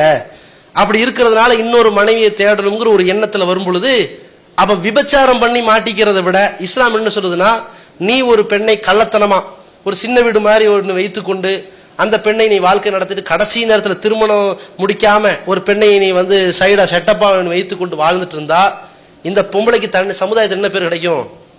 ஒரு வைப்பாட்டி மாதிரி தான் ஒரு பேர் கிடைக்கும். ஒரு கேவலமான பெண்ணாக, ஒரு விபச்சாரி மாதிரி தான் பேர் எடுப்பாள். இந்த பிள்ளைக்கு பிறக்கிற குழந்தையும், முதல் தாரத்துக்கு பிறந்த குழந்தையும் இந்த மாதிரி விபச்சாரத்துக்கு பிறந்த சந்ததிகளாகத்தான் பார்க்கவும் படுவார்கள். அப்ப இப்படி பார்க்கப்படுகிற ஒரு சூழல் வரும் பொழுது என்ன ஆகும்னா, சமுதாயத்துல வந்து இது பெரிய பிரச்சனை ஏற்படுத்தி அவன் வந்து தன்னுடைய வீட்டுக்கு போகும்போது நம்ம கௌரவமா போற மாதிரியும், இந்த பெண் வீட்டுக்கு மட்டும் போகும்போது கள்ளத்தனமா போற மாதிரி வரதும், அந்த பெண்ணுக்கு அங்கீகாரம் கொடுக்காம இருக்கிறதும், பெண்ணுக்கு தன்னுடைய வாழ்வாதாரத்துல எந்த பங்களிக்காம இருக்கிறதும், அதன் மூலம் பிறந்த குழந்தைகளுக்கு எந்த உரிமையும் வழங்காம இருக்கிற அவல நிலையெல்லாம் இருக்கிறத பார்க்கணும். அதற்கெல்லாம் இஸ்லாம் என்ன சொல்றது? அப்படிப்பட்ட நிலையை ஏற்படுத்திடாத. உன்னுடைய ஆசாபாசங்களை தாண்டி இன்னொரு பெண் மூலமாகத்தான் உன்னுடைய இச்சையை தணிக்க முடியும் என்று நினைத்தால் இன்னொரு பெண்ணை திருமணம் முடியும். அவளுக்கும் மனைவிங்கிற ஒரு அந்தஸ்தை கொடு. மனைவிங்கிற அந்தஸ்து கொடுத்தா கௌரவமே. அந்த பெண்மணி சமுதாயத்தில் கண்ணியமா வாழ்வாங்க. உன் வாழ்க்கையில கிடைக்கிற உன்னுடைய சொத்துல இருக்கிற ஒரு பங்கு இந்த முதல் மனைவிக்கு போறதோட இன்னொரு பங்கு 2வது மனைவிக்கும் போகட்டும். முதல் மனைவிக்கு பிறந்த பிள்ளைகளுக்கு உன் மூலமாக கிடைத்த பிள்ளைகளுக்கு போற பங்கு போல உன் மூலமாக உன் 2வது மனைவி கிடைக்கிற பிள்ளைகளுக்கு பங்கு போகட்டும். சமுதாய அங்கீகாரத்தோட அந்த பெண்மணியை மனைவியா நடத்துப்பா, ஏன் துணைவிங்கிற பேரை வச்சு ஏமாத்துற என்று இஸ்லாம் சொல்லுது. ஆனா இது இந்து சமுதாய மக்கள்கிட்ட அது இல்லாதனால என்ன வருதுன்னு கேட்டா, இந்து சமுதாய மக்கள் அந்த தன் மனைவியோடு தன் வாழ்க்கையை பூர்த்தி செய்ய முடியாத நிலையில ஒரு சில பேர் இருப்பார்களே, ஆனால் இன்னொரு பெண்ணை தேடுறாங்க. இன்னொரு பெண்ணை தேடினா இந்து லாவில் வந்து அவர்களுக்கு 2ஆம் திருமணத்துக்கு பழந்தார திருமணத்துக்கு அனுமதி இல்லை. சூழ்நிலை என்ன ஆயிருது? அவர்கள் பிற ஒரு வழியை தேடி ஒரு வைப்பாட்டிங்கிற நிலையோ ஒரு சின்ன வீடுங்கிற நிலையோ வைத்து சமுதாயத்துல வந்து மனைவிங்கிற ஒரு சூழ்நிலை இருக்காது. அப்ப இப்படிப்பட்ட நிலைக்கு வந்து ஒரு பெண்ணை திருமணம் முடிச்சு வாழ்க்கை நடத்துறாங்க. ஆனா சமுதாயத்துல அங்கீகாரம் கிடைக்குதா? கிடைக்கல, கேவலமா இருக்குது. எவ்வளவு பெரிய கோடீஸ்வரன் ஆனாலும் கூட அந்த 2வது மனைவியை மனைவின்னு சொல்ல முடியாம இருக்குல்ல. இப்போ முன்னாள் முதல்வர் அவர் இருந்தாங்க, அவங்கள்ட்ட வந்து கேட்கறாங்க, இந்த கனிமொழி யாரு? மக. அவங்க அம்மா யாரு? என் துணைவிங்கிறார், மனைவின்னு சொல்ல முடியல அவருக்கு. அந்த அம்மா உங்களுக்கு யாரு? எனக்கு துணைவி. கனிமொழிக்கு யாரு? கனிமொழிக்கு அம்மா. இப்படிதான் சொல்ல முடியும், மனைவின்னு சொல்ல முடியுதா? ஏன் முடியல? என்ன காரணம்? அந்த பலதார மனத்தை இஸ்லாம் சொன்னதை இவர்களுக்கு சொல்லப்படாதனால, இந்து சமுதாயத்துல அதுல இல்லாதனால ஒரு பெண்ணை பெண்ணாக தன்னுடைய மனைவியுடைய அந்தஸ்தில் இன்னொரு பெண்ணை கொண்டு வந்து வைக்க முடியாத ஒரு நிலைக்கு தள்ளப்பட்டிருக்கிறாங்க. ஆனா இஸ்லாத்துல என்ன சொல்லுதுன்னா, இது ஒரு கட்டாய கடமை இல்ல, உன்னால முடியாது உன்னால முடியும்னு போனா, இப்படி இல்லாட்டி விபச்சாரத்துக்கு போயிருங்கிற நிலைக்கு நீ தள்ளப்பட்டால் இன்னொரு பெண்ணை திருமணம் முடிச்சு அந்த பெண்ணையும் வாழ்க்கை நடத்துன்னு சொல்லுது. இது கூட எதுக்குன்னு கேட்டா, இவனை ஒழுங்கா ஒரு கல்யாணத்தோட வாழ வைக்கிறதுக்கு தான் எதுவும் சொல்லி இருக்குது. ஏன்னு கேட்டா, இப்ப சின்ன வீடை வச்சுக்கன்னு சொன்னா இவன் ரொம்ப தைரியமால இருப்பாங்க. பெரிய வீடு மட்டும் ஒண்ணு இருக்கும், சின்ன வீடு 1000 கூட இருக்கும், தெரியாது யாருக்கும். ஆனா 2ஆம் கல்யாணம் பண்ணி அந்த பெண்ணுக்கு நீ ஒரு மனக்கொடை கொடுத்து அந்த பெண்ணையும் மனைவியாக்கி அந்த பெண்ணுக்கு கடமை செய்து அந்த பிள்ளைகளை வாழ வச்சு 2யும் குடும்பத்தையும் சரியா பராமரிக்கணும்னு சட்டம் வந்துச்சுன்னா பயப்படுவாங்க. ஆஹா ஒன்னே நமக்கு போதுண்டா அப்படின்னு பயந்துவாங்க. அந்த சூழலும் ஏற்படுத்துவதற்கு தான் இஸ்லாம் அதை சொல்லி இருக்கிறது. இப்ப உதாரணத்துக்கு நம்ம இப்ப வந்திருக்கிறாங்கல்ல, முஸ்லீம் சகோதரர் 2 கல்யாணம் பண்ணவங்களா யாருன்னு கை பாருங்க, கை தூக்குங்க. யாராவது இருக்காங்களா? இல்ல. பொய் சொல்லி மறைக்கலாம், உங்களுக்கு தெரியும்ல. இவங்களாம் பொய் சொல்றாங்களா? உங்களோட கூட்டிட்டு வந்த நபர்களா இருக்கிறாங்க, தெரியும். யாரும் இல்ல. ஏன் இல்ல? அங்கீகாரம். அங்கீகாரத்தை இஸ்லாமியர்கள் வந்து அங்கீகாரமா வச்சிருக்காங்களே தவிர அது வந்து எல்லா கணக்கெடுத்தும் பாருங்க. நம்ம நாட்டுல தப்பா சொல்றது, 10 கல்யாணம் பண்ணிக்கிட்டு நிறைய 100 குழந்தைய பெக்கிறாங்க அப்படி தவறா சொல்றாங்களே தவிர ஒரு ஊர்ல நீங்க போய் கணக்கெடுத்து பாருங்க. ஆனால் அந்த மாதிரி இஸ்லாம் என்ன சொல்லுதுன்னா, ஒரு பெண்ணை தேர்ந்தெடுத்தாலும் உன் சக்தி அப்படி ஒரு 2 பெண்ணை திருமணம் முடித்தான் உன் வாழ்க்கையை கண்ணியமா கொண்டு போகணுங்கிற அளவு இருக்குதா, இல்லாட்டி விபச்சாரம் செய்யற நிலையில போயிருவியான்னு கேட்டா பேசாம அவருக்கு மனைவிங்கிற அந்தஸ்தை கொடுன்னு சொல்லுதே. அப்படிப்பட்ட நிலையை எடுத்தவர்களும் கூட ஒரு சில பேர் தான் இருக்கிறாங்க. அது ரொம்ப சொற்பம். 1000ல் 2ன்னு சொல்ல, 1,00,000ல் 10ன்னு சொல்லலாம். அவ்வளவு சொல்லக்கூடிய வகையில தான் நம்ம சமுதாயத்தில் இருக்கிறாங்களே தவிர, நம்ம இது பலதார மனத்தினால் எந்த இந்து கிறிஸ்தவ இஸ்லாமியர்களிடத்துல ஒற்றுமைகளுக்கோ சமுதாய ரீதியான அந்த அந்த இணக்கத்திற்கு எந்த விதமான குந்தகம் விளைவிக்கப்படலை என்பதையும் நீங்கள் புரிந்து கொள்ள வேண்டும். அடுத்த கேள்வி. இரக்க குணம் கொண்டோரே, அஸ்ஸலாமு அலைக்கும். தாய் தந்தையரையோ அல்லது இதில் ஏதாவது ஒருவரையோ இழந்து வாடும் ஆதரவற்ற பிள்ளைகள் நம் சமுதாயத்தில் ஏராளம். பெற்றோர்களின் அரவணைப்பின்றி ஏங்கித் தவிக்கும் இவர்களுக்காகவும், பெற்றோர்கள் இருந்தும் வறுமையின் காரணமாக வாழ்வாதாரத்திற்கு வாடிக்கொண்டிருக்கும் சிறுவர்களுக்காகவும் விசாலமான கட்டிடத்தில் அர்-ரஹ்மான் சிறுவர் ஆதரவு இல்லம் செயல்பட்டு வருகிறது. பாசத்தோடும் பரிவோடும் தாயுள்ளத்தோடு பராமரிக்கப்பட்டு வருகின்றனர் இந்த சிறார்கள். மார்க்க நெறியோடும் ஒழுக்க மாண்போடும் நடத்தப்பட்டு வரும் இந்த சிறுவர் ஆதரவு இல்லம் உணவு, உடை உள்ளிட்ட அனைத்தும் முற்றிலும் இலவசமாகவே வழங்கப்பட்டு வருகிறது. ஒரு சிறுவனுக்காக மாதந்தோறும் ஆகும் செலவு ரூபாய் 4000. ஒரு வருடத்திற்கு ஒரு சிறுவனுக்கு ரூபாய் 48,000 செலவாகிறது. நானும் அனாதையின் காப்பாளரும் சொர்க்கத்தில் இணைந்திருப்போம் என அல்லாஹ்வின் தூதர் ஸல்லல்லாஹு அலைஹி வஸல்லம் கூறியுள்ளார்கள். எனவே எங்களோடு சேர்ந்து நீங்களும் இவர்களுக்கு ஆதரவு கரம் நீட்ட, மறுமையில் அதிகம் நன்மையை பெற்றுத் தரும் இந்த மகத்தான பணிக்கு உங்களின் ஜகாத் மற்றும் நன்கொடைகளை தாராளமாக வாரி வழங்கிடுவீர். உங்களது நன்கொடைகளை டிடியாகவோ செக்காகவோ மணி ஆர்டராகவோ அனுப்பலாம்.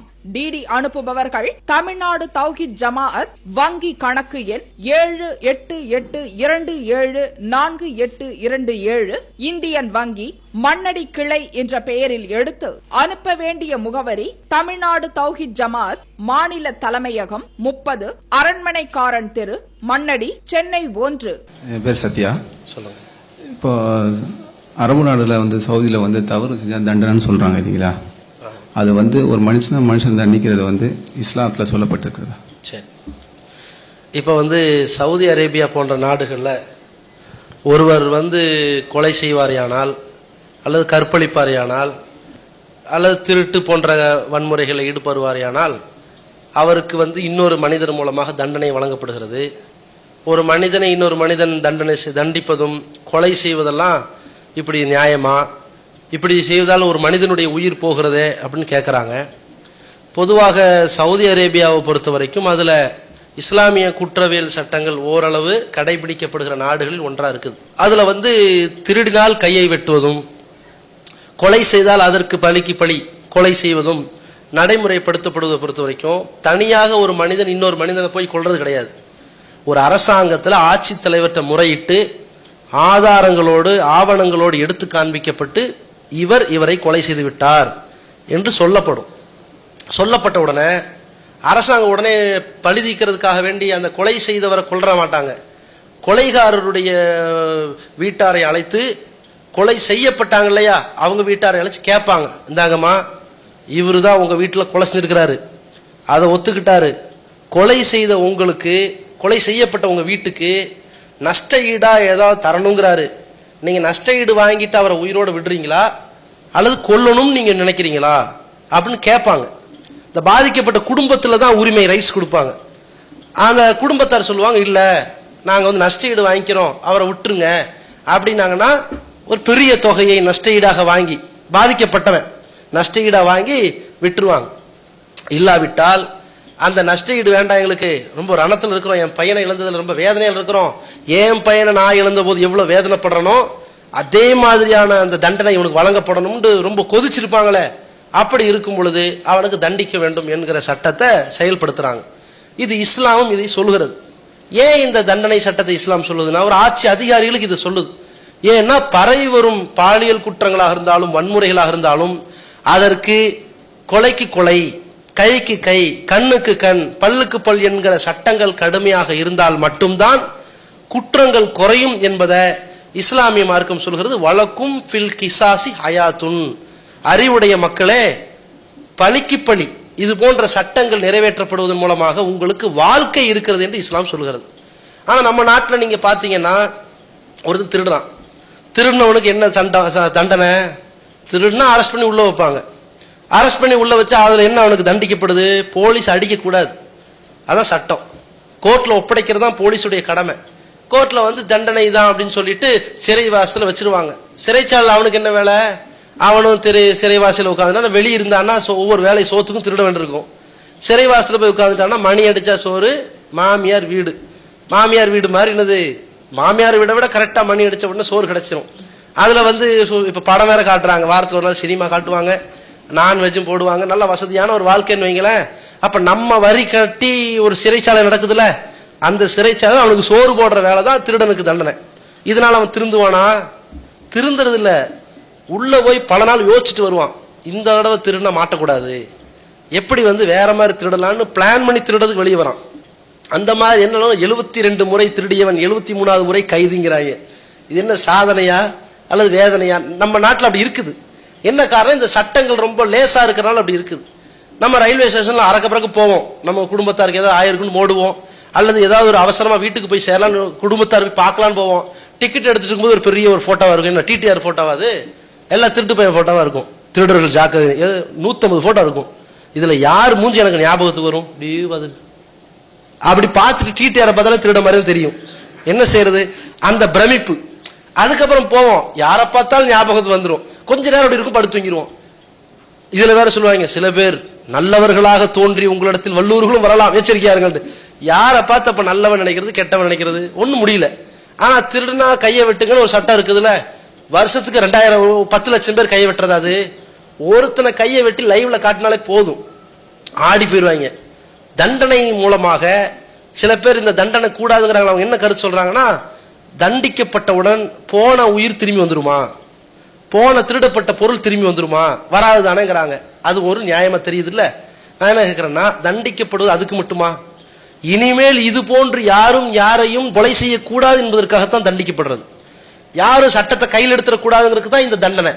இனிமேல் இந்த தண்டனை தவறு செய்வதற்கு ஒவ்வொருத்தரும் பயப்பட வேண்டும் என்பதற்கு தான் தண்டனை.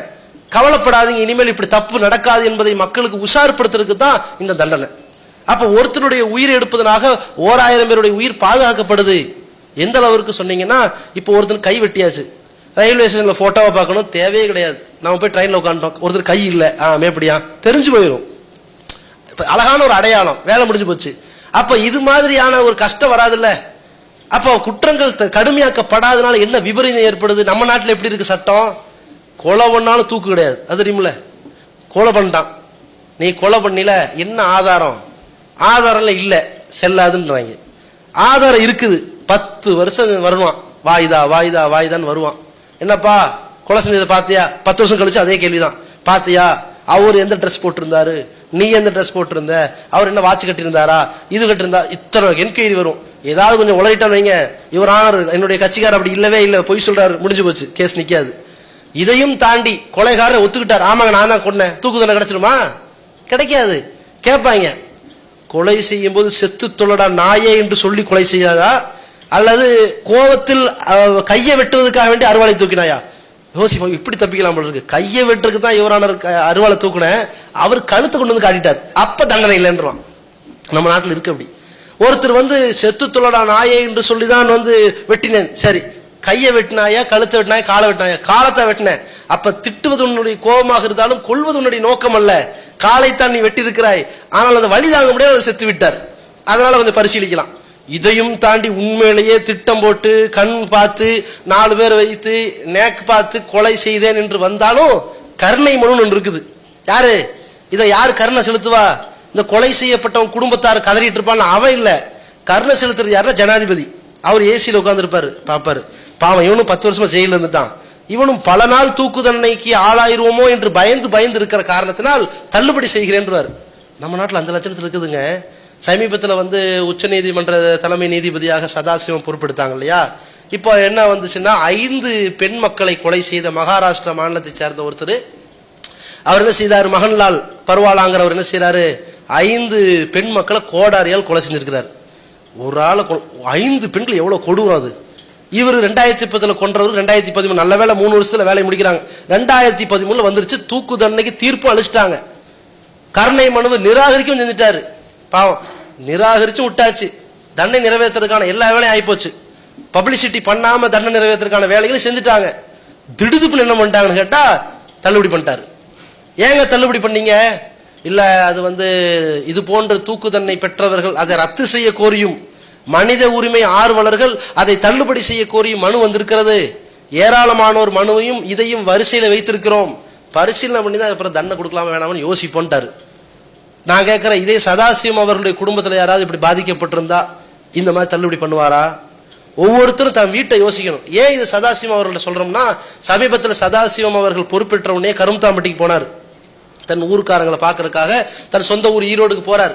போய்கிட்டு இருக்கும்போது ஒருத்தர் கொஞ்சம் காரை ஓவர்டேக் பண்ணி போயிட்டாரு. அவர் என்ன பண்றார், நீதிபதி, உச்ச நீதிமன்ற நீதிபதி காரை இப்படி ஓவர்டேக் பண்ணலாம், பிடிச்சுள்ள வச்சுட்டாங்க. அட, காரை ஓவர்டேக் பண்ணாலே பிடிச்சி தண்டனை கொடுக்குறீங்கன்னா, ஒருத்தன் 5 குழந்தைய கொடூரமா வெட்டி கொலை பண்ணிருக்கிறான், அதை ஒத்து இருக்கிறான், அது திட்டமிட்டு செஞ்சிருக்கிறதாவும் பேசுறான். இவனுக்கு எப்படி தண்டிக்காம இருக்கிறது? அப்போ என்னன்னா, மனித உயிர்கள் இன்னைக்கு மதிக்கப்படாம போயிருக்குது. ஆனா இஸ்லாம் என்ன சொல்லுதுன்னா, அப்படி பார்க்காதீங்க. கொலைகாரனுடைய நிலை என்னங்கிறத முடிவெடுக்கிற அதிகாரம் கொலை செய்யப்பட்டவனுடைய குடும்பத்தில் விட்டுருங்க. அவன் மன்னிச்சா மன்னிக்கட்டும், நஷ்டஈடு வாங்கிட்டோம், அவன் தண்டிச்சா தண்டிக்கட்டும், தண்டிக்க சொல்லி பரிந்துரைக்கட்டும் அரசாங்கத்துக்கு என்று இஸ்லாம் சொல்லுது.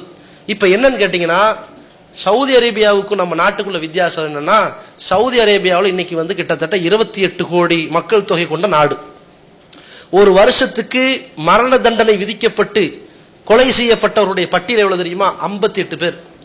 நிம்மதியாக வாழ்பவருடைய பட்டியல் 27,99,900 இத்தனை லட்சம் பேர் இருக்கிறாங்க. அப்போ இவ்வளவு பேர் பாதுகாக்கப்பட்டிருக்கிறார்கள், 58 பேர் கொல்லப்பட்டிருக்கிறாங்க. அப்போ இந்த பாதுகாப்புக்குத்தான் இந்த தண்டனையை தவிர வேற எந்த விதமான வன்கொடுமையும் கிடையாது.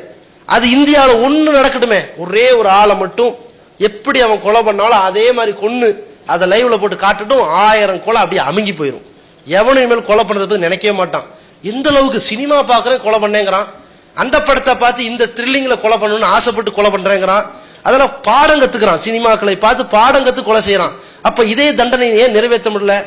வினோதினி என்ற பெண்ணுக்கு ஆசிட் வீசினாங்கல்ல, அது எப்படி மீடியா, வினோதினி அவர்கள் முதலில் கொடுத்த பேட்டியை பாருங்கள் மீடியா பப்ளிசிட்டி பண்றாங்க. ஆசிட் வீசப்பட்ட அந்த நிகழ்ச்சியை காட்டி ஃபேமஸா காட்டினாங்க. ஆனா வினோதினிக்கு வழங்கப்பட்ட இந்த ஒரு தாக்குதலுக்கு எதிராக தண்டனை என்ன, எப்படி தண்டிக்கலாம்? இன்னைக்கு வரைக்கும் ரமேஷ் நிலைமை என்ன? விசாரணை தான், அவ்வளவுதான். கூடிய விரைவில் விடுதலை பண்ணிடுவாங்க, அவ்வளவுதான். ஆனா இந்த குடும்பத்தார் பாதிக்கப்படும் போது என்ன சொன்னார்கள்? அந்த தகப்பனாட்ட பேட்டி எடுக்கிறாங்க. இந்த வினோதினி மீல ஆசிட் ஊற்றிருக்காங்களே, நீங்க என்னம்மா சொல்ல வரீங்க? அப்ப தகப்பனார் சொல்றாரு, என் மகனை எப்படி ஆசிட் ஊத்தி நாசமாக்கணும்னா அவன் மூஞ்சில் இப்படி ஆசிட ஊத்தணும், அவனும் இதே மாதிரி சாகணும், அப்பதான் என் பொண்ணுடைய ஆத்மா சாந்தி அடையுங்கிறாரு. இது அந்த பொண்ணுடைய ஆத்மா சாந்தின்னு சொன்னது காரணம் அந்த பொண்ணு அதை சொன்னாங்க. வினோதிட்ட போய் கேட்கறாங்க, இதுக்கெல்லாம் தூக்கு தண்டனை இல்லை, எனக்கு என்ன மாதிரி வந்துச்சு அதே மாதிரி கொடுங்க தண்ணைய, அப்படி அவன் துடிச்சு சாகணும் அப்படின்னு சொன்னாங்க. இன்னைக்கு நாட்டில் என்ன, ஆசிட் விற்பனைக்கு சில கெடுபிடி போட்டிருக்கிறோம், இதுதான் தீர்வா? ஆசிட் தான் கொலை பண்ணுவான், கரோசின் ஊத்தி கொள்ள மாட்டானா, பெட்ரோல் ஊத்தி கொள்ள மாட்டானா, எப்படி கொலை பண்ணுவான்? எப்படி கொன்றானோ அப்படி அவனை கொல்லணும்ன்ற சட்டம் இருந்துச்சுன்னு வைங்க, செய்வானா? அதைத்தான் இஸ்லாம் சொல்லுது. கண்ணுக்கு கண், பல்லுக்கு பல், தலைக்கு தலை, காயத்திற்கு அது போன்ற காயம் ஏற்படுத்துவது, இதுதான் உங்களுக்கு வாழ்க்கையை ஏற்படுத்தும் என்று இஸ்லாம் சொல்லுது. இது என்னன்னா, நம்ம நினைச்சிட்டாங்க எப்படியும் ஒரு 700 கோடி ஒரு 200 கோடி வெட்டி சாச்சுவாங்க நினைச்சிட்டாங்க. ஒரு ஆளை கொண்டா போதுங்க, இந்த மாதிரி செஞ்சவனை தாராளமா நாடு திருந்திரும். எந்த அளவு இருக்குன்னா, சவுதி அரேபியாவில் சமீபத்தில் ஒரு வாரத்துக்கு முன்னாடி ரியாத்துல ஒருத்தன் தன்னுடைய மனைவியை கொண்டதுக்காக அவன் தலை துண்டிக்கப்பட்டுச்சு. அதனால் ஒட்டுமொத்த ரியாத் வாழ் மக்களும் பாதுகாப்பா இருப்பார்கள், தைரியமா வெளியே நடப்பார்கள். அதுதானே உண்மையான சுதந்திரம்னு காந்தி சொன்னாரு. காந்தி இந்திய நாட்டுக்கு சுதந்திரம் வாங்கி கொடுக்க இவ்வளவு பாடுபட்டு இருந்தாலும் 1947 2013 வரைக்கும் சுதந்திரம் கிடைச்சிருச்சுன்னு கொடி ஏத்தினாலும் எது உண்மையான சுதந்திரம்? ஒரு அழகான பெண் நகையோடு இந்த நள்ளிரவுல நாட்டில் நடந்து போது எந்த பாதுகாப்பும் இல்லாம அவள் நடக்கும்போது எந்த பாதிப்பும் இல்லாம வந்தால் நாடு சுதந்திரம் அடைஞ்சிருந்தாங்க. அந்த சுதந்திரம் இன்னைக்கு கிடைச்சிருக்கா? இன்னைக்கு வரைக்கும் கிடைக்கல. அது கிடைக்க வேண்டும் என்றால் உண்மையான சுதந்திரத்திற்கு ஒரே ஒரு வழிமுறை, அத்வானி சொல்றார், அரபு நாட்டு சட்டங்களை நடைமுறைப்படுத்துங்க, அப்பதான் இந்த நாடு உருப்பிடும். அது இஸ்லாம் சொல்லுது. இதனால மனித உயிர் பலியாகுதுன்னு நினைக்க கூடாது. பல மனித உயிர்கள் பாதுகாக்கப்படுதுங்கிறத புரிந்து கொண்டால் எந்த விதமான ஒரு வித்தியாசம் தெரியாது. நாம தண்டிக்க போறது என்னமோ பெரிய காந்தியோ அல்லது பெரிய புண்ணியவானையோ கிடையாது. 4 பேர் கொலை செய்த கொலைகாரர்களை தான் தண்டிக்கிறாங்க அரசாங்கம் என்பதையும் புரிந்து கொள்ள வேண்டும். அடுத்த கேள்வி. இரக்க குணம் கொண்டோரே, அஸ்ஸலாமு அலைக்கும். தாய் தந்தையரையோ அல்லது இதில் ஏதாவது ஒருவரையோ இழந்து வாடும் ஆதரவற்ற பிள்ளைகள் நம் சமுதாயத்தில் ஏராளம் ஏராளம். பெற்றோர்களின் அரவணைப்பிற்கு ஏங்கி தவிக்கும் இவர்களுக்காகவும், பெற்றோர்கள் இருந்தும் வறுமையின் காரணமாக வாழ்வாதாரத்திற்கு வாடிக்கொண்டிருக்கும் சிறுவர் சிறுமிகளுக்காகவும் விசாலமான கட்டிடத்தில் அர்-ரஹ்மான் ஆதரவு இல்லம் செயல்பட்டு வருகின்றது. பாசத்தோடும் பரிவோடும் தாயுள்ளத்தோடும் பராமரிக்கப்பட்டு வருகின்றனர் இந்த சிறுமியர்கள். மார்க்க வழிகாட்டுதலுடனும் ஒழுக்க மாண்போடும் நடத்தப்பட்டு வரும் இந்த ஆதரவு இல்லம் உணவு, உடை உள்ளிட்ட அனைத்தும் முற்றிலும் இலவசமாகவே வழங்கப்பட்டு வருகிறது. ஒரு சிறுமிக்காக ஒரு மாதத்திற்கு 4000 ரூபாய் செலவாகிறது. ஒரு சிறுமிக்கு ஆண்டுதோறும் ரூபாய் 48,000 செலவாகிறது. நானும் அனாதையின் காப்பாளரும் சொர்க்கத்தில் இணைந்திருப்போம் என அல்லாஹ்வின் தூதர் ஸல்லல்லாஹு அலைஹி வஸல்லம் கூறியுள்ளார்கள். எனவே எங்களோடு சேர்ந்து நீங்களும் இவர்களுக்கு ஆதரவு கரம் நீட்ட, மறுமையில் அதிகம் நன்மையை பெற்றுத் தரும் இந்த மகத்தான பணிக்கு உங்களின் ஜக்காத் மற்றும் நன்கொடைகளை வாரி வழங்கிடுவீர். உங்களது நன்கொடைகளை டிடியாகவோ செக்காகவோ மணி ஆர்டராகவோ அனுப்பலாம். டிடி அனுப்புபவர்கள் தமிழ்நாடு தௌஹீத் ஜமாஅத் வங்கி கணக்கு எண் 7882748827 இந்தியன் வங்கி மண்ணடி கிளை என்ற பெயரில் எடுத்து அனுப்ப வேண்டிய முகவரி தமிழ்நாடு தௌஹீத் ஜமாஅத் மாநில தலைமையகம் 30 அரண்மனைக்காரன் தெரு, மண்ணடி, சென்னை 1. சில முஸ்லீம் பீப்புள் வந்து தர்கால போய் தொழுகிறாங்க, அதே நேரத்தில் வந்து பள்ளிவாசலையும் தொழுகிறாங்க. ஆனால் முஸ்லீம்களுக்கு உருவமே கிடையாது சொல்றீங்க. சில பேர் இறந்து போன உருவத்தை வச்சு வணங்குறாங்க, அது முரண்பாடையே? அது சில முஸ்லீம்கள் வந்து தர்கா வழிபாட்டில் இருக்கிறாங்க, சில பேர் முஸ்லீம்கள் பள்ளிவாசலில் போய் தொழுகிறாங்க. அப்போ இந்த வேறுபாடு என்ன காரணம்னு கேட்குறாங்க. முஸ்லீம் சமுதாய மக்களிடத்தில் அனைவருமே இந்த தத்துவத்தை, ஒரு கடவுள், ஒரு குலம், மறுமை சிந்தனை என்கிற தத்துவத்தில் உருவாக்கப்பட்டு வாழ்ந்து கொண்டிருக்கிறார்கள் நம்ம சொல்லலை. ஏன்னா இந்த முஸ்லீம் சமுதாயத்திலும் மார்க்கத்தை அறியாத முஸ்லீம் பெயர் தாங்கிகள் இஸ்லாத்தை விட்டுவிட்டு பிற மத கலாச்சாரங்களையும் தன்னுடைய வாழ்க்கையில செயல்படுத்தி கொண்டிருக்கிறார்கள். இஸ்லாமிய மார்க்கத்திற்கு எதிராக மூட நம்பிக்கைகளையும் மூழ்கி செயல்படுத்தி கொண்டிருக்கிறார்கள். எந்த அளவுக்கு கேட்டா, இந்த முஸ்லீம் சமுதாயத்தில் உள்ள சில பேர் அவங்க என்ன பண்றாங்கன்னா, அவர்கள் வந்து ஒரு அரபு நாட்டு இறக்குமதி கிடையாது. அவர்கள் இந்த சமுதாயத்தில் செட்டியார்களாகவோ கிறிஸ்தவர்களாகவோ ஒரு நாயக்கியர்களாகவோ இருந்த ஒரு ஏதாவது ஒரு ஜாதி அல்லது மதத்திலிருந்து இஸ்லாத்துக்கு வந்தவர்கள். வந்த புதுசுல அவர்களுக்கு இஸ்லாத்தை பற்றி மிக தெளிவாக எடுத்து வைக்காத காரணத்தினால் இஸ்லாத்தை அவர்கள் அறிந்து கொண்டது என்னன்னு கேட்டா, நம்ம சமுதாயத்துல வந்து பெரிய பெரிய முன்னோர்களை எல்லாம் வணங்கிட்டு இருந்தோம், அப்ப இஸ்லாத்துல அப்படித்தான் போல பெரிய பெரிய மகான்கள்னு யாராவது இறந்துட்டாங்கன்னா அவங்களையும் வணங்கணும் போல இருக்குது அப்படின்னு நினைத்து அவர்கள் தர்காங்கிற ஒரு வழிபாட்டுக்கு போயிட்டு இருக்கிறாங்க. ஒருவன் வந்து நல்ல சீர்திருத்த கருத்துக்களை சொல்லி வாழ்ந்து மரணித்து விட்டானே, ஆனால் அவரையே கடவுளாக்கக்கூடிய தத்துவம் இஸ்லாத்துல கிடையாது. இஸ்லாத்துல வன்மையா கண்டிக்கப்பட்டிருக்குது. நபிகள் நாயகம் ஸல்லல்லாஹு அலைஹி வஸல்லம் சொன்னாங்க, நான் இறந்து விட்டாலும் கூட என்னுடைய அடக்கஸ்தலத்தை வணக்கஸ்தலம் ஆக்கிறாதீங்க, யார் இதை பெருநாள் கொண்டாடுற மாதிரி ஆக்கி விட்டுறாதீங்கன்னு கண்டிச்சிருக்கிறாங்க. அப்படி இருக்கும்போது இவங்க என்ன பாக்குறாங்கன்னா, அது மாதிரி ஒரு நம்பிக்கையை தவறாக விளங்கி கொண்டிருக்கிறார்கள். சிலர் என்ன செய்யறாங்கன்னா, அந்த ஏர்வாடி, நாகூர், அஜ்மீர் இது மாதிரியான தர்காக்களுடைய போட்டோக்களை வைத்துக்கொண்டு அதுதான் இஸ்லாத்தினுடைய மூலப்பிதாங்கிற மாதிரி தவறாக விளங்கி வழி தவறி கொண்டிருக்கிறார்கள். ஜோசியோங்கிற பேர்ல வந்து பில்லி சூனியோங்கிற பேர்ல, பேய் பிசாசுங்கிற பேர்ல மூட நம்பிக்கையான அறிவுக்கு பொருந்தாத மூடத்தனமான காரியங்களை ஈடுபட்டு கொண்டிருக்கிறார்கள். நாங்க எப்படி உங்களுக்கு இஸ்லாம் ஒரு இனியமா இருக்கோம், இஸ்லாம் சம்பந்தமா எந்த சந்தேகம் இருந்தாலும் கேளுங்க, நாங்க இந்த திருமறை குர்ஆனுடைய அடிப்படையில இஸ்லாத்தை உண்மையை உங்களுக்கு விளக்குறோங்கிற ஒரு நிகழ்ச்சி நடத்துறோமோ, அது மாதிரி 20 ஆண்டுகளுக்கு மேலாக முஸ்லிம் மக்களிடத்திலையும் உள்ள அந்த மூட பழக்க வழக்கங்களை அகற்றும் விதமாகவும், வரதட்சணை போன்ற கொடுமைகள், சமூக கொடுமையிலிருந்து அவர்களை மீட்கும் விதமாகவும் நிறைய விழிப்புணர்வு பிரச்சாரங்களை செய்து வந்து கொண்டிருக்கிறோம். இன்னைக்கு ஓரளவு தர்கா வழிபாடுங்கிற அந்த தவறான காரியத்திலிருந்து முஸ்லீம்கள் மீண்டு நாம் ஒரு இறைவனை தான் வணங்க வேண்டும், அந்த ஒரு இறைவனுக்கு உருவம் இருக்கிறது, அந்த இறைவனுடைய உருவத்தை இந்த உலகத்தில் வாழ்ந்து நல்லவர்களாக வாழ்ந்து மரணிப்பவர்கள் தான் இறைவனுடைய முகத்தை பார்க்க பாக்கியம் பெறுவார்கள். ஆனால் அந்த உருவத்தை இன்னைக்கு இறைவனுடைய மூஞ்சி இப்படிதான் இருக்கும், கை இப்படிதான் இருக்கும், கால் இப்படிதான் இருக்கும் என்று நாம சித்திரம் செய்து வடிவமைக்க முடியாது. ஏன்னா நம்ம யார் அந்த உருவத்தை இனி பார்க்கல. அதனால நாமே கற்பனை செய்து எதையும் வடிவடிக்க கூடாதுங்கிற கொள்கை இஸ்லாத்தில் இருக்கிறது. அந்த அடிப்படையில் முஸ்லீம்கள் நம்ம ஒரு அந்த காபத்துல்லா என்கிற இறை இல்லத்தை நோக்கி தொழுது கொண்டிருக்கிறோம் என்று சொன்னால் இறைவன் நம்மை கண்காணித்திருக்கின்றான். 7 வானங்களுக்கு மேலே இருக்கக்கூடிய ஒரு சிம்மாசனத்தில் இருந்து நம்மை பார்த்து கொண்டிருக்கிறாருங்கிற நம்பிக்கை இஸ்லாமியர்கள்ட்ட இருக்கிறது. அதே நேரத்தில் பூமியில் புதைந்த சில முன்னோர்களை பெரிய மகான்களாக நினைத்து வழிபட்டு கொண்டிருக்கிற தர்கா வழிபாடு இஸ்லாத்திற்கு எதிரான வழிபாடு. இது குறித்து முஸ்லீம் மக்களிடத்துல விழிப்புணர்வு படுத்திக்கிட்டு இருக்கிறோம். அவர்களை அதிலிருந்து அந்த தவறான காரியத்திலிருந்து வென்றெடுத்து கொண்டிருக்கிறோம். எந்த அளவுக்குன்னா முஸ்லீம் மக்களிடத்துல கூட இப்ப எப்படி வந்திருக்குதுன்னா நல்ல நேரம் கெட்ட நேரம் அப்படிங்கிற ஒரு மூட நம்பிக்கைலாம் வந்திருக்குது. நம்ம அவங்களுக்கு புரிய வைக்கிறோம், எந்த நேரமும் யாருக்கும் கெட்ட நேரம் கிடையாது. கெட்டவனுக்கு தான் அது கெட்ட நேரம், நல்லவனுக்கு அது நல்ல நேரம், அவ்வளவுதான். அதை விட்டு போட்டு நேரம் என்பது நல்ல நேரம் கெட்ட நேரம் ஆகாது. இப்ப உதாரணத்துக்கு ஒரு போலீஸ் ஒரு திருடனை பிடிச்சிட்டாரு. திருடனை பிடித்த போலீஸுக்கு ஒரு மிகப்பெரிய உயர் பதவி கிடைக்க போகுது. இப்ப அவருக்கு அந்த நேரம் என்ன? 10 மணிக்கு பிடிக்கிறார். இந்த 10 மணிங்கிறது போலீஸுக்கு என்ன? அந்த 10 மணிக்கு பிடிபட்ட திருடனுக்கு இப்ப என்ன? இவருக்கு கெட்ட நேரம், அவருக்கு நல்ல நேரம். அப்படியே பிரிக்க முடியும்? ஒருவருடைய செயல்களால் அமையுமே தவிர இந்த கால நேரம் என்பது நாம் நல்ல நேரம் கெட்ட நேரம் பிரிப்போமே, ஆனால் நாம் இறைவனை திட்டுறோம்னு அர்த்தம். இந்த இறைவன் தான் இந்த வானம் பூமி எல்லாம் படைச்சான், இரவு பகலை எல்லாம் கொண்டு வந்தான். நேரம் காலத்தை எல்லாம் படைத்த இறைவன் நம்ம யாரை திட்டுறோம்? இறைவனை திட்டுறோம். மைக் சரியில்லைன்னு திட்டுறோம்னா யாரை திட்டுறோம்? மைக் செட் ரெடி பண்ணவர் சரியில்லை, இது நல்லா இருக்கு திட்டுறோம்னா யாரை திட்டுறோம்? என்னடா மைக் ரெடி பண்ணார் அப்படின்னு நினைச்சு திட்டோம்னு அர்த்தம். அப்போ இரவு பகல் சரியில்லை, இந்த நேரம் சரியில்லை, 10:30 மணி தப்பா போச்சு அப்படின்னு திட்டுறதா இருந்தால் நாம் இதை படைத்த இறைவனை திட்டுகிறோம்னு அர்த்தம். அப்போ இந்த மாதிரியான வேலைகளை முஸ்லீம் சமுதாயத்தில் பெயர் தாங்கிகளா இருந்து கொண்டு செய்யறதும், வீட்டுக்கு முன்னாடி ஒரு பெரிய கல்லை கட்டி வைத்திருப்பார்கள், பூசணிக்காவை கட்டி வைத்திருப்பார்கள், சின்ன ஒரு தகுடு போட்டு வச்சிருப்பாங்க. எதுக்கு இந்த தகுடு? அந்த தகுடு எடைக்கு போட்டாலும் காசு கிடைக்கும். இந்த தகுடு வீட்டுக்கு முன்னாடி வச்சிருப்பாங்க. அந்த தகுடு வச்சிருப்பாங்க என்னன்னு கேட்டா புண்ணியம், வீட்டில் ஒரு நன்மை கிடைக்கும் நினைத்துக்கொண்டு முஸ்லீம்கள் இப்படிலாம் செய்து கொண்டிருக்கிறார்கள். அப்ப நம்ம உங்களுக்கு புரிய வைக்கிறோம், இப்படிலாம் கிடையாது. நீங்க 2 மிளகா வைக்கிறதுனாலயோ ஒரு பூசணிக்காய் வைக்கிறதுனாலயோ ஒரு தகுடு வைக்கிறதுனாலயோ எல்லாம் கிடையாது.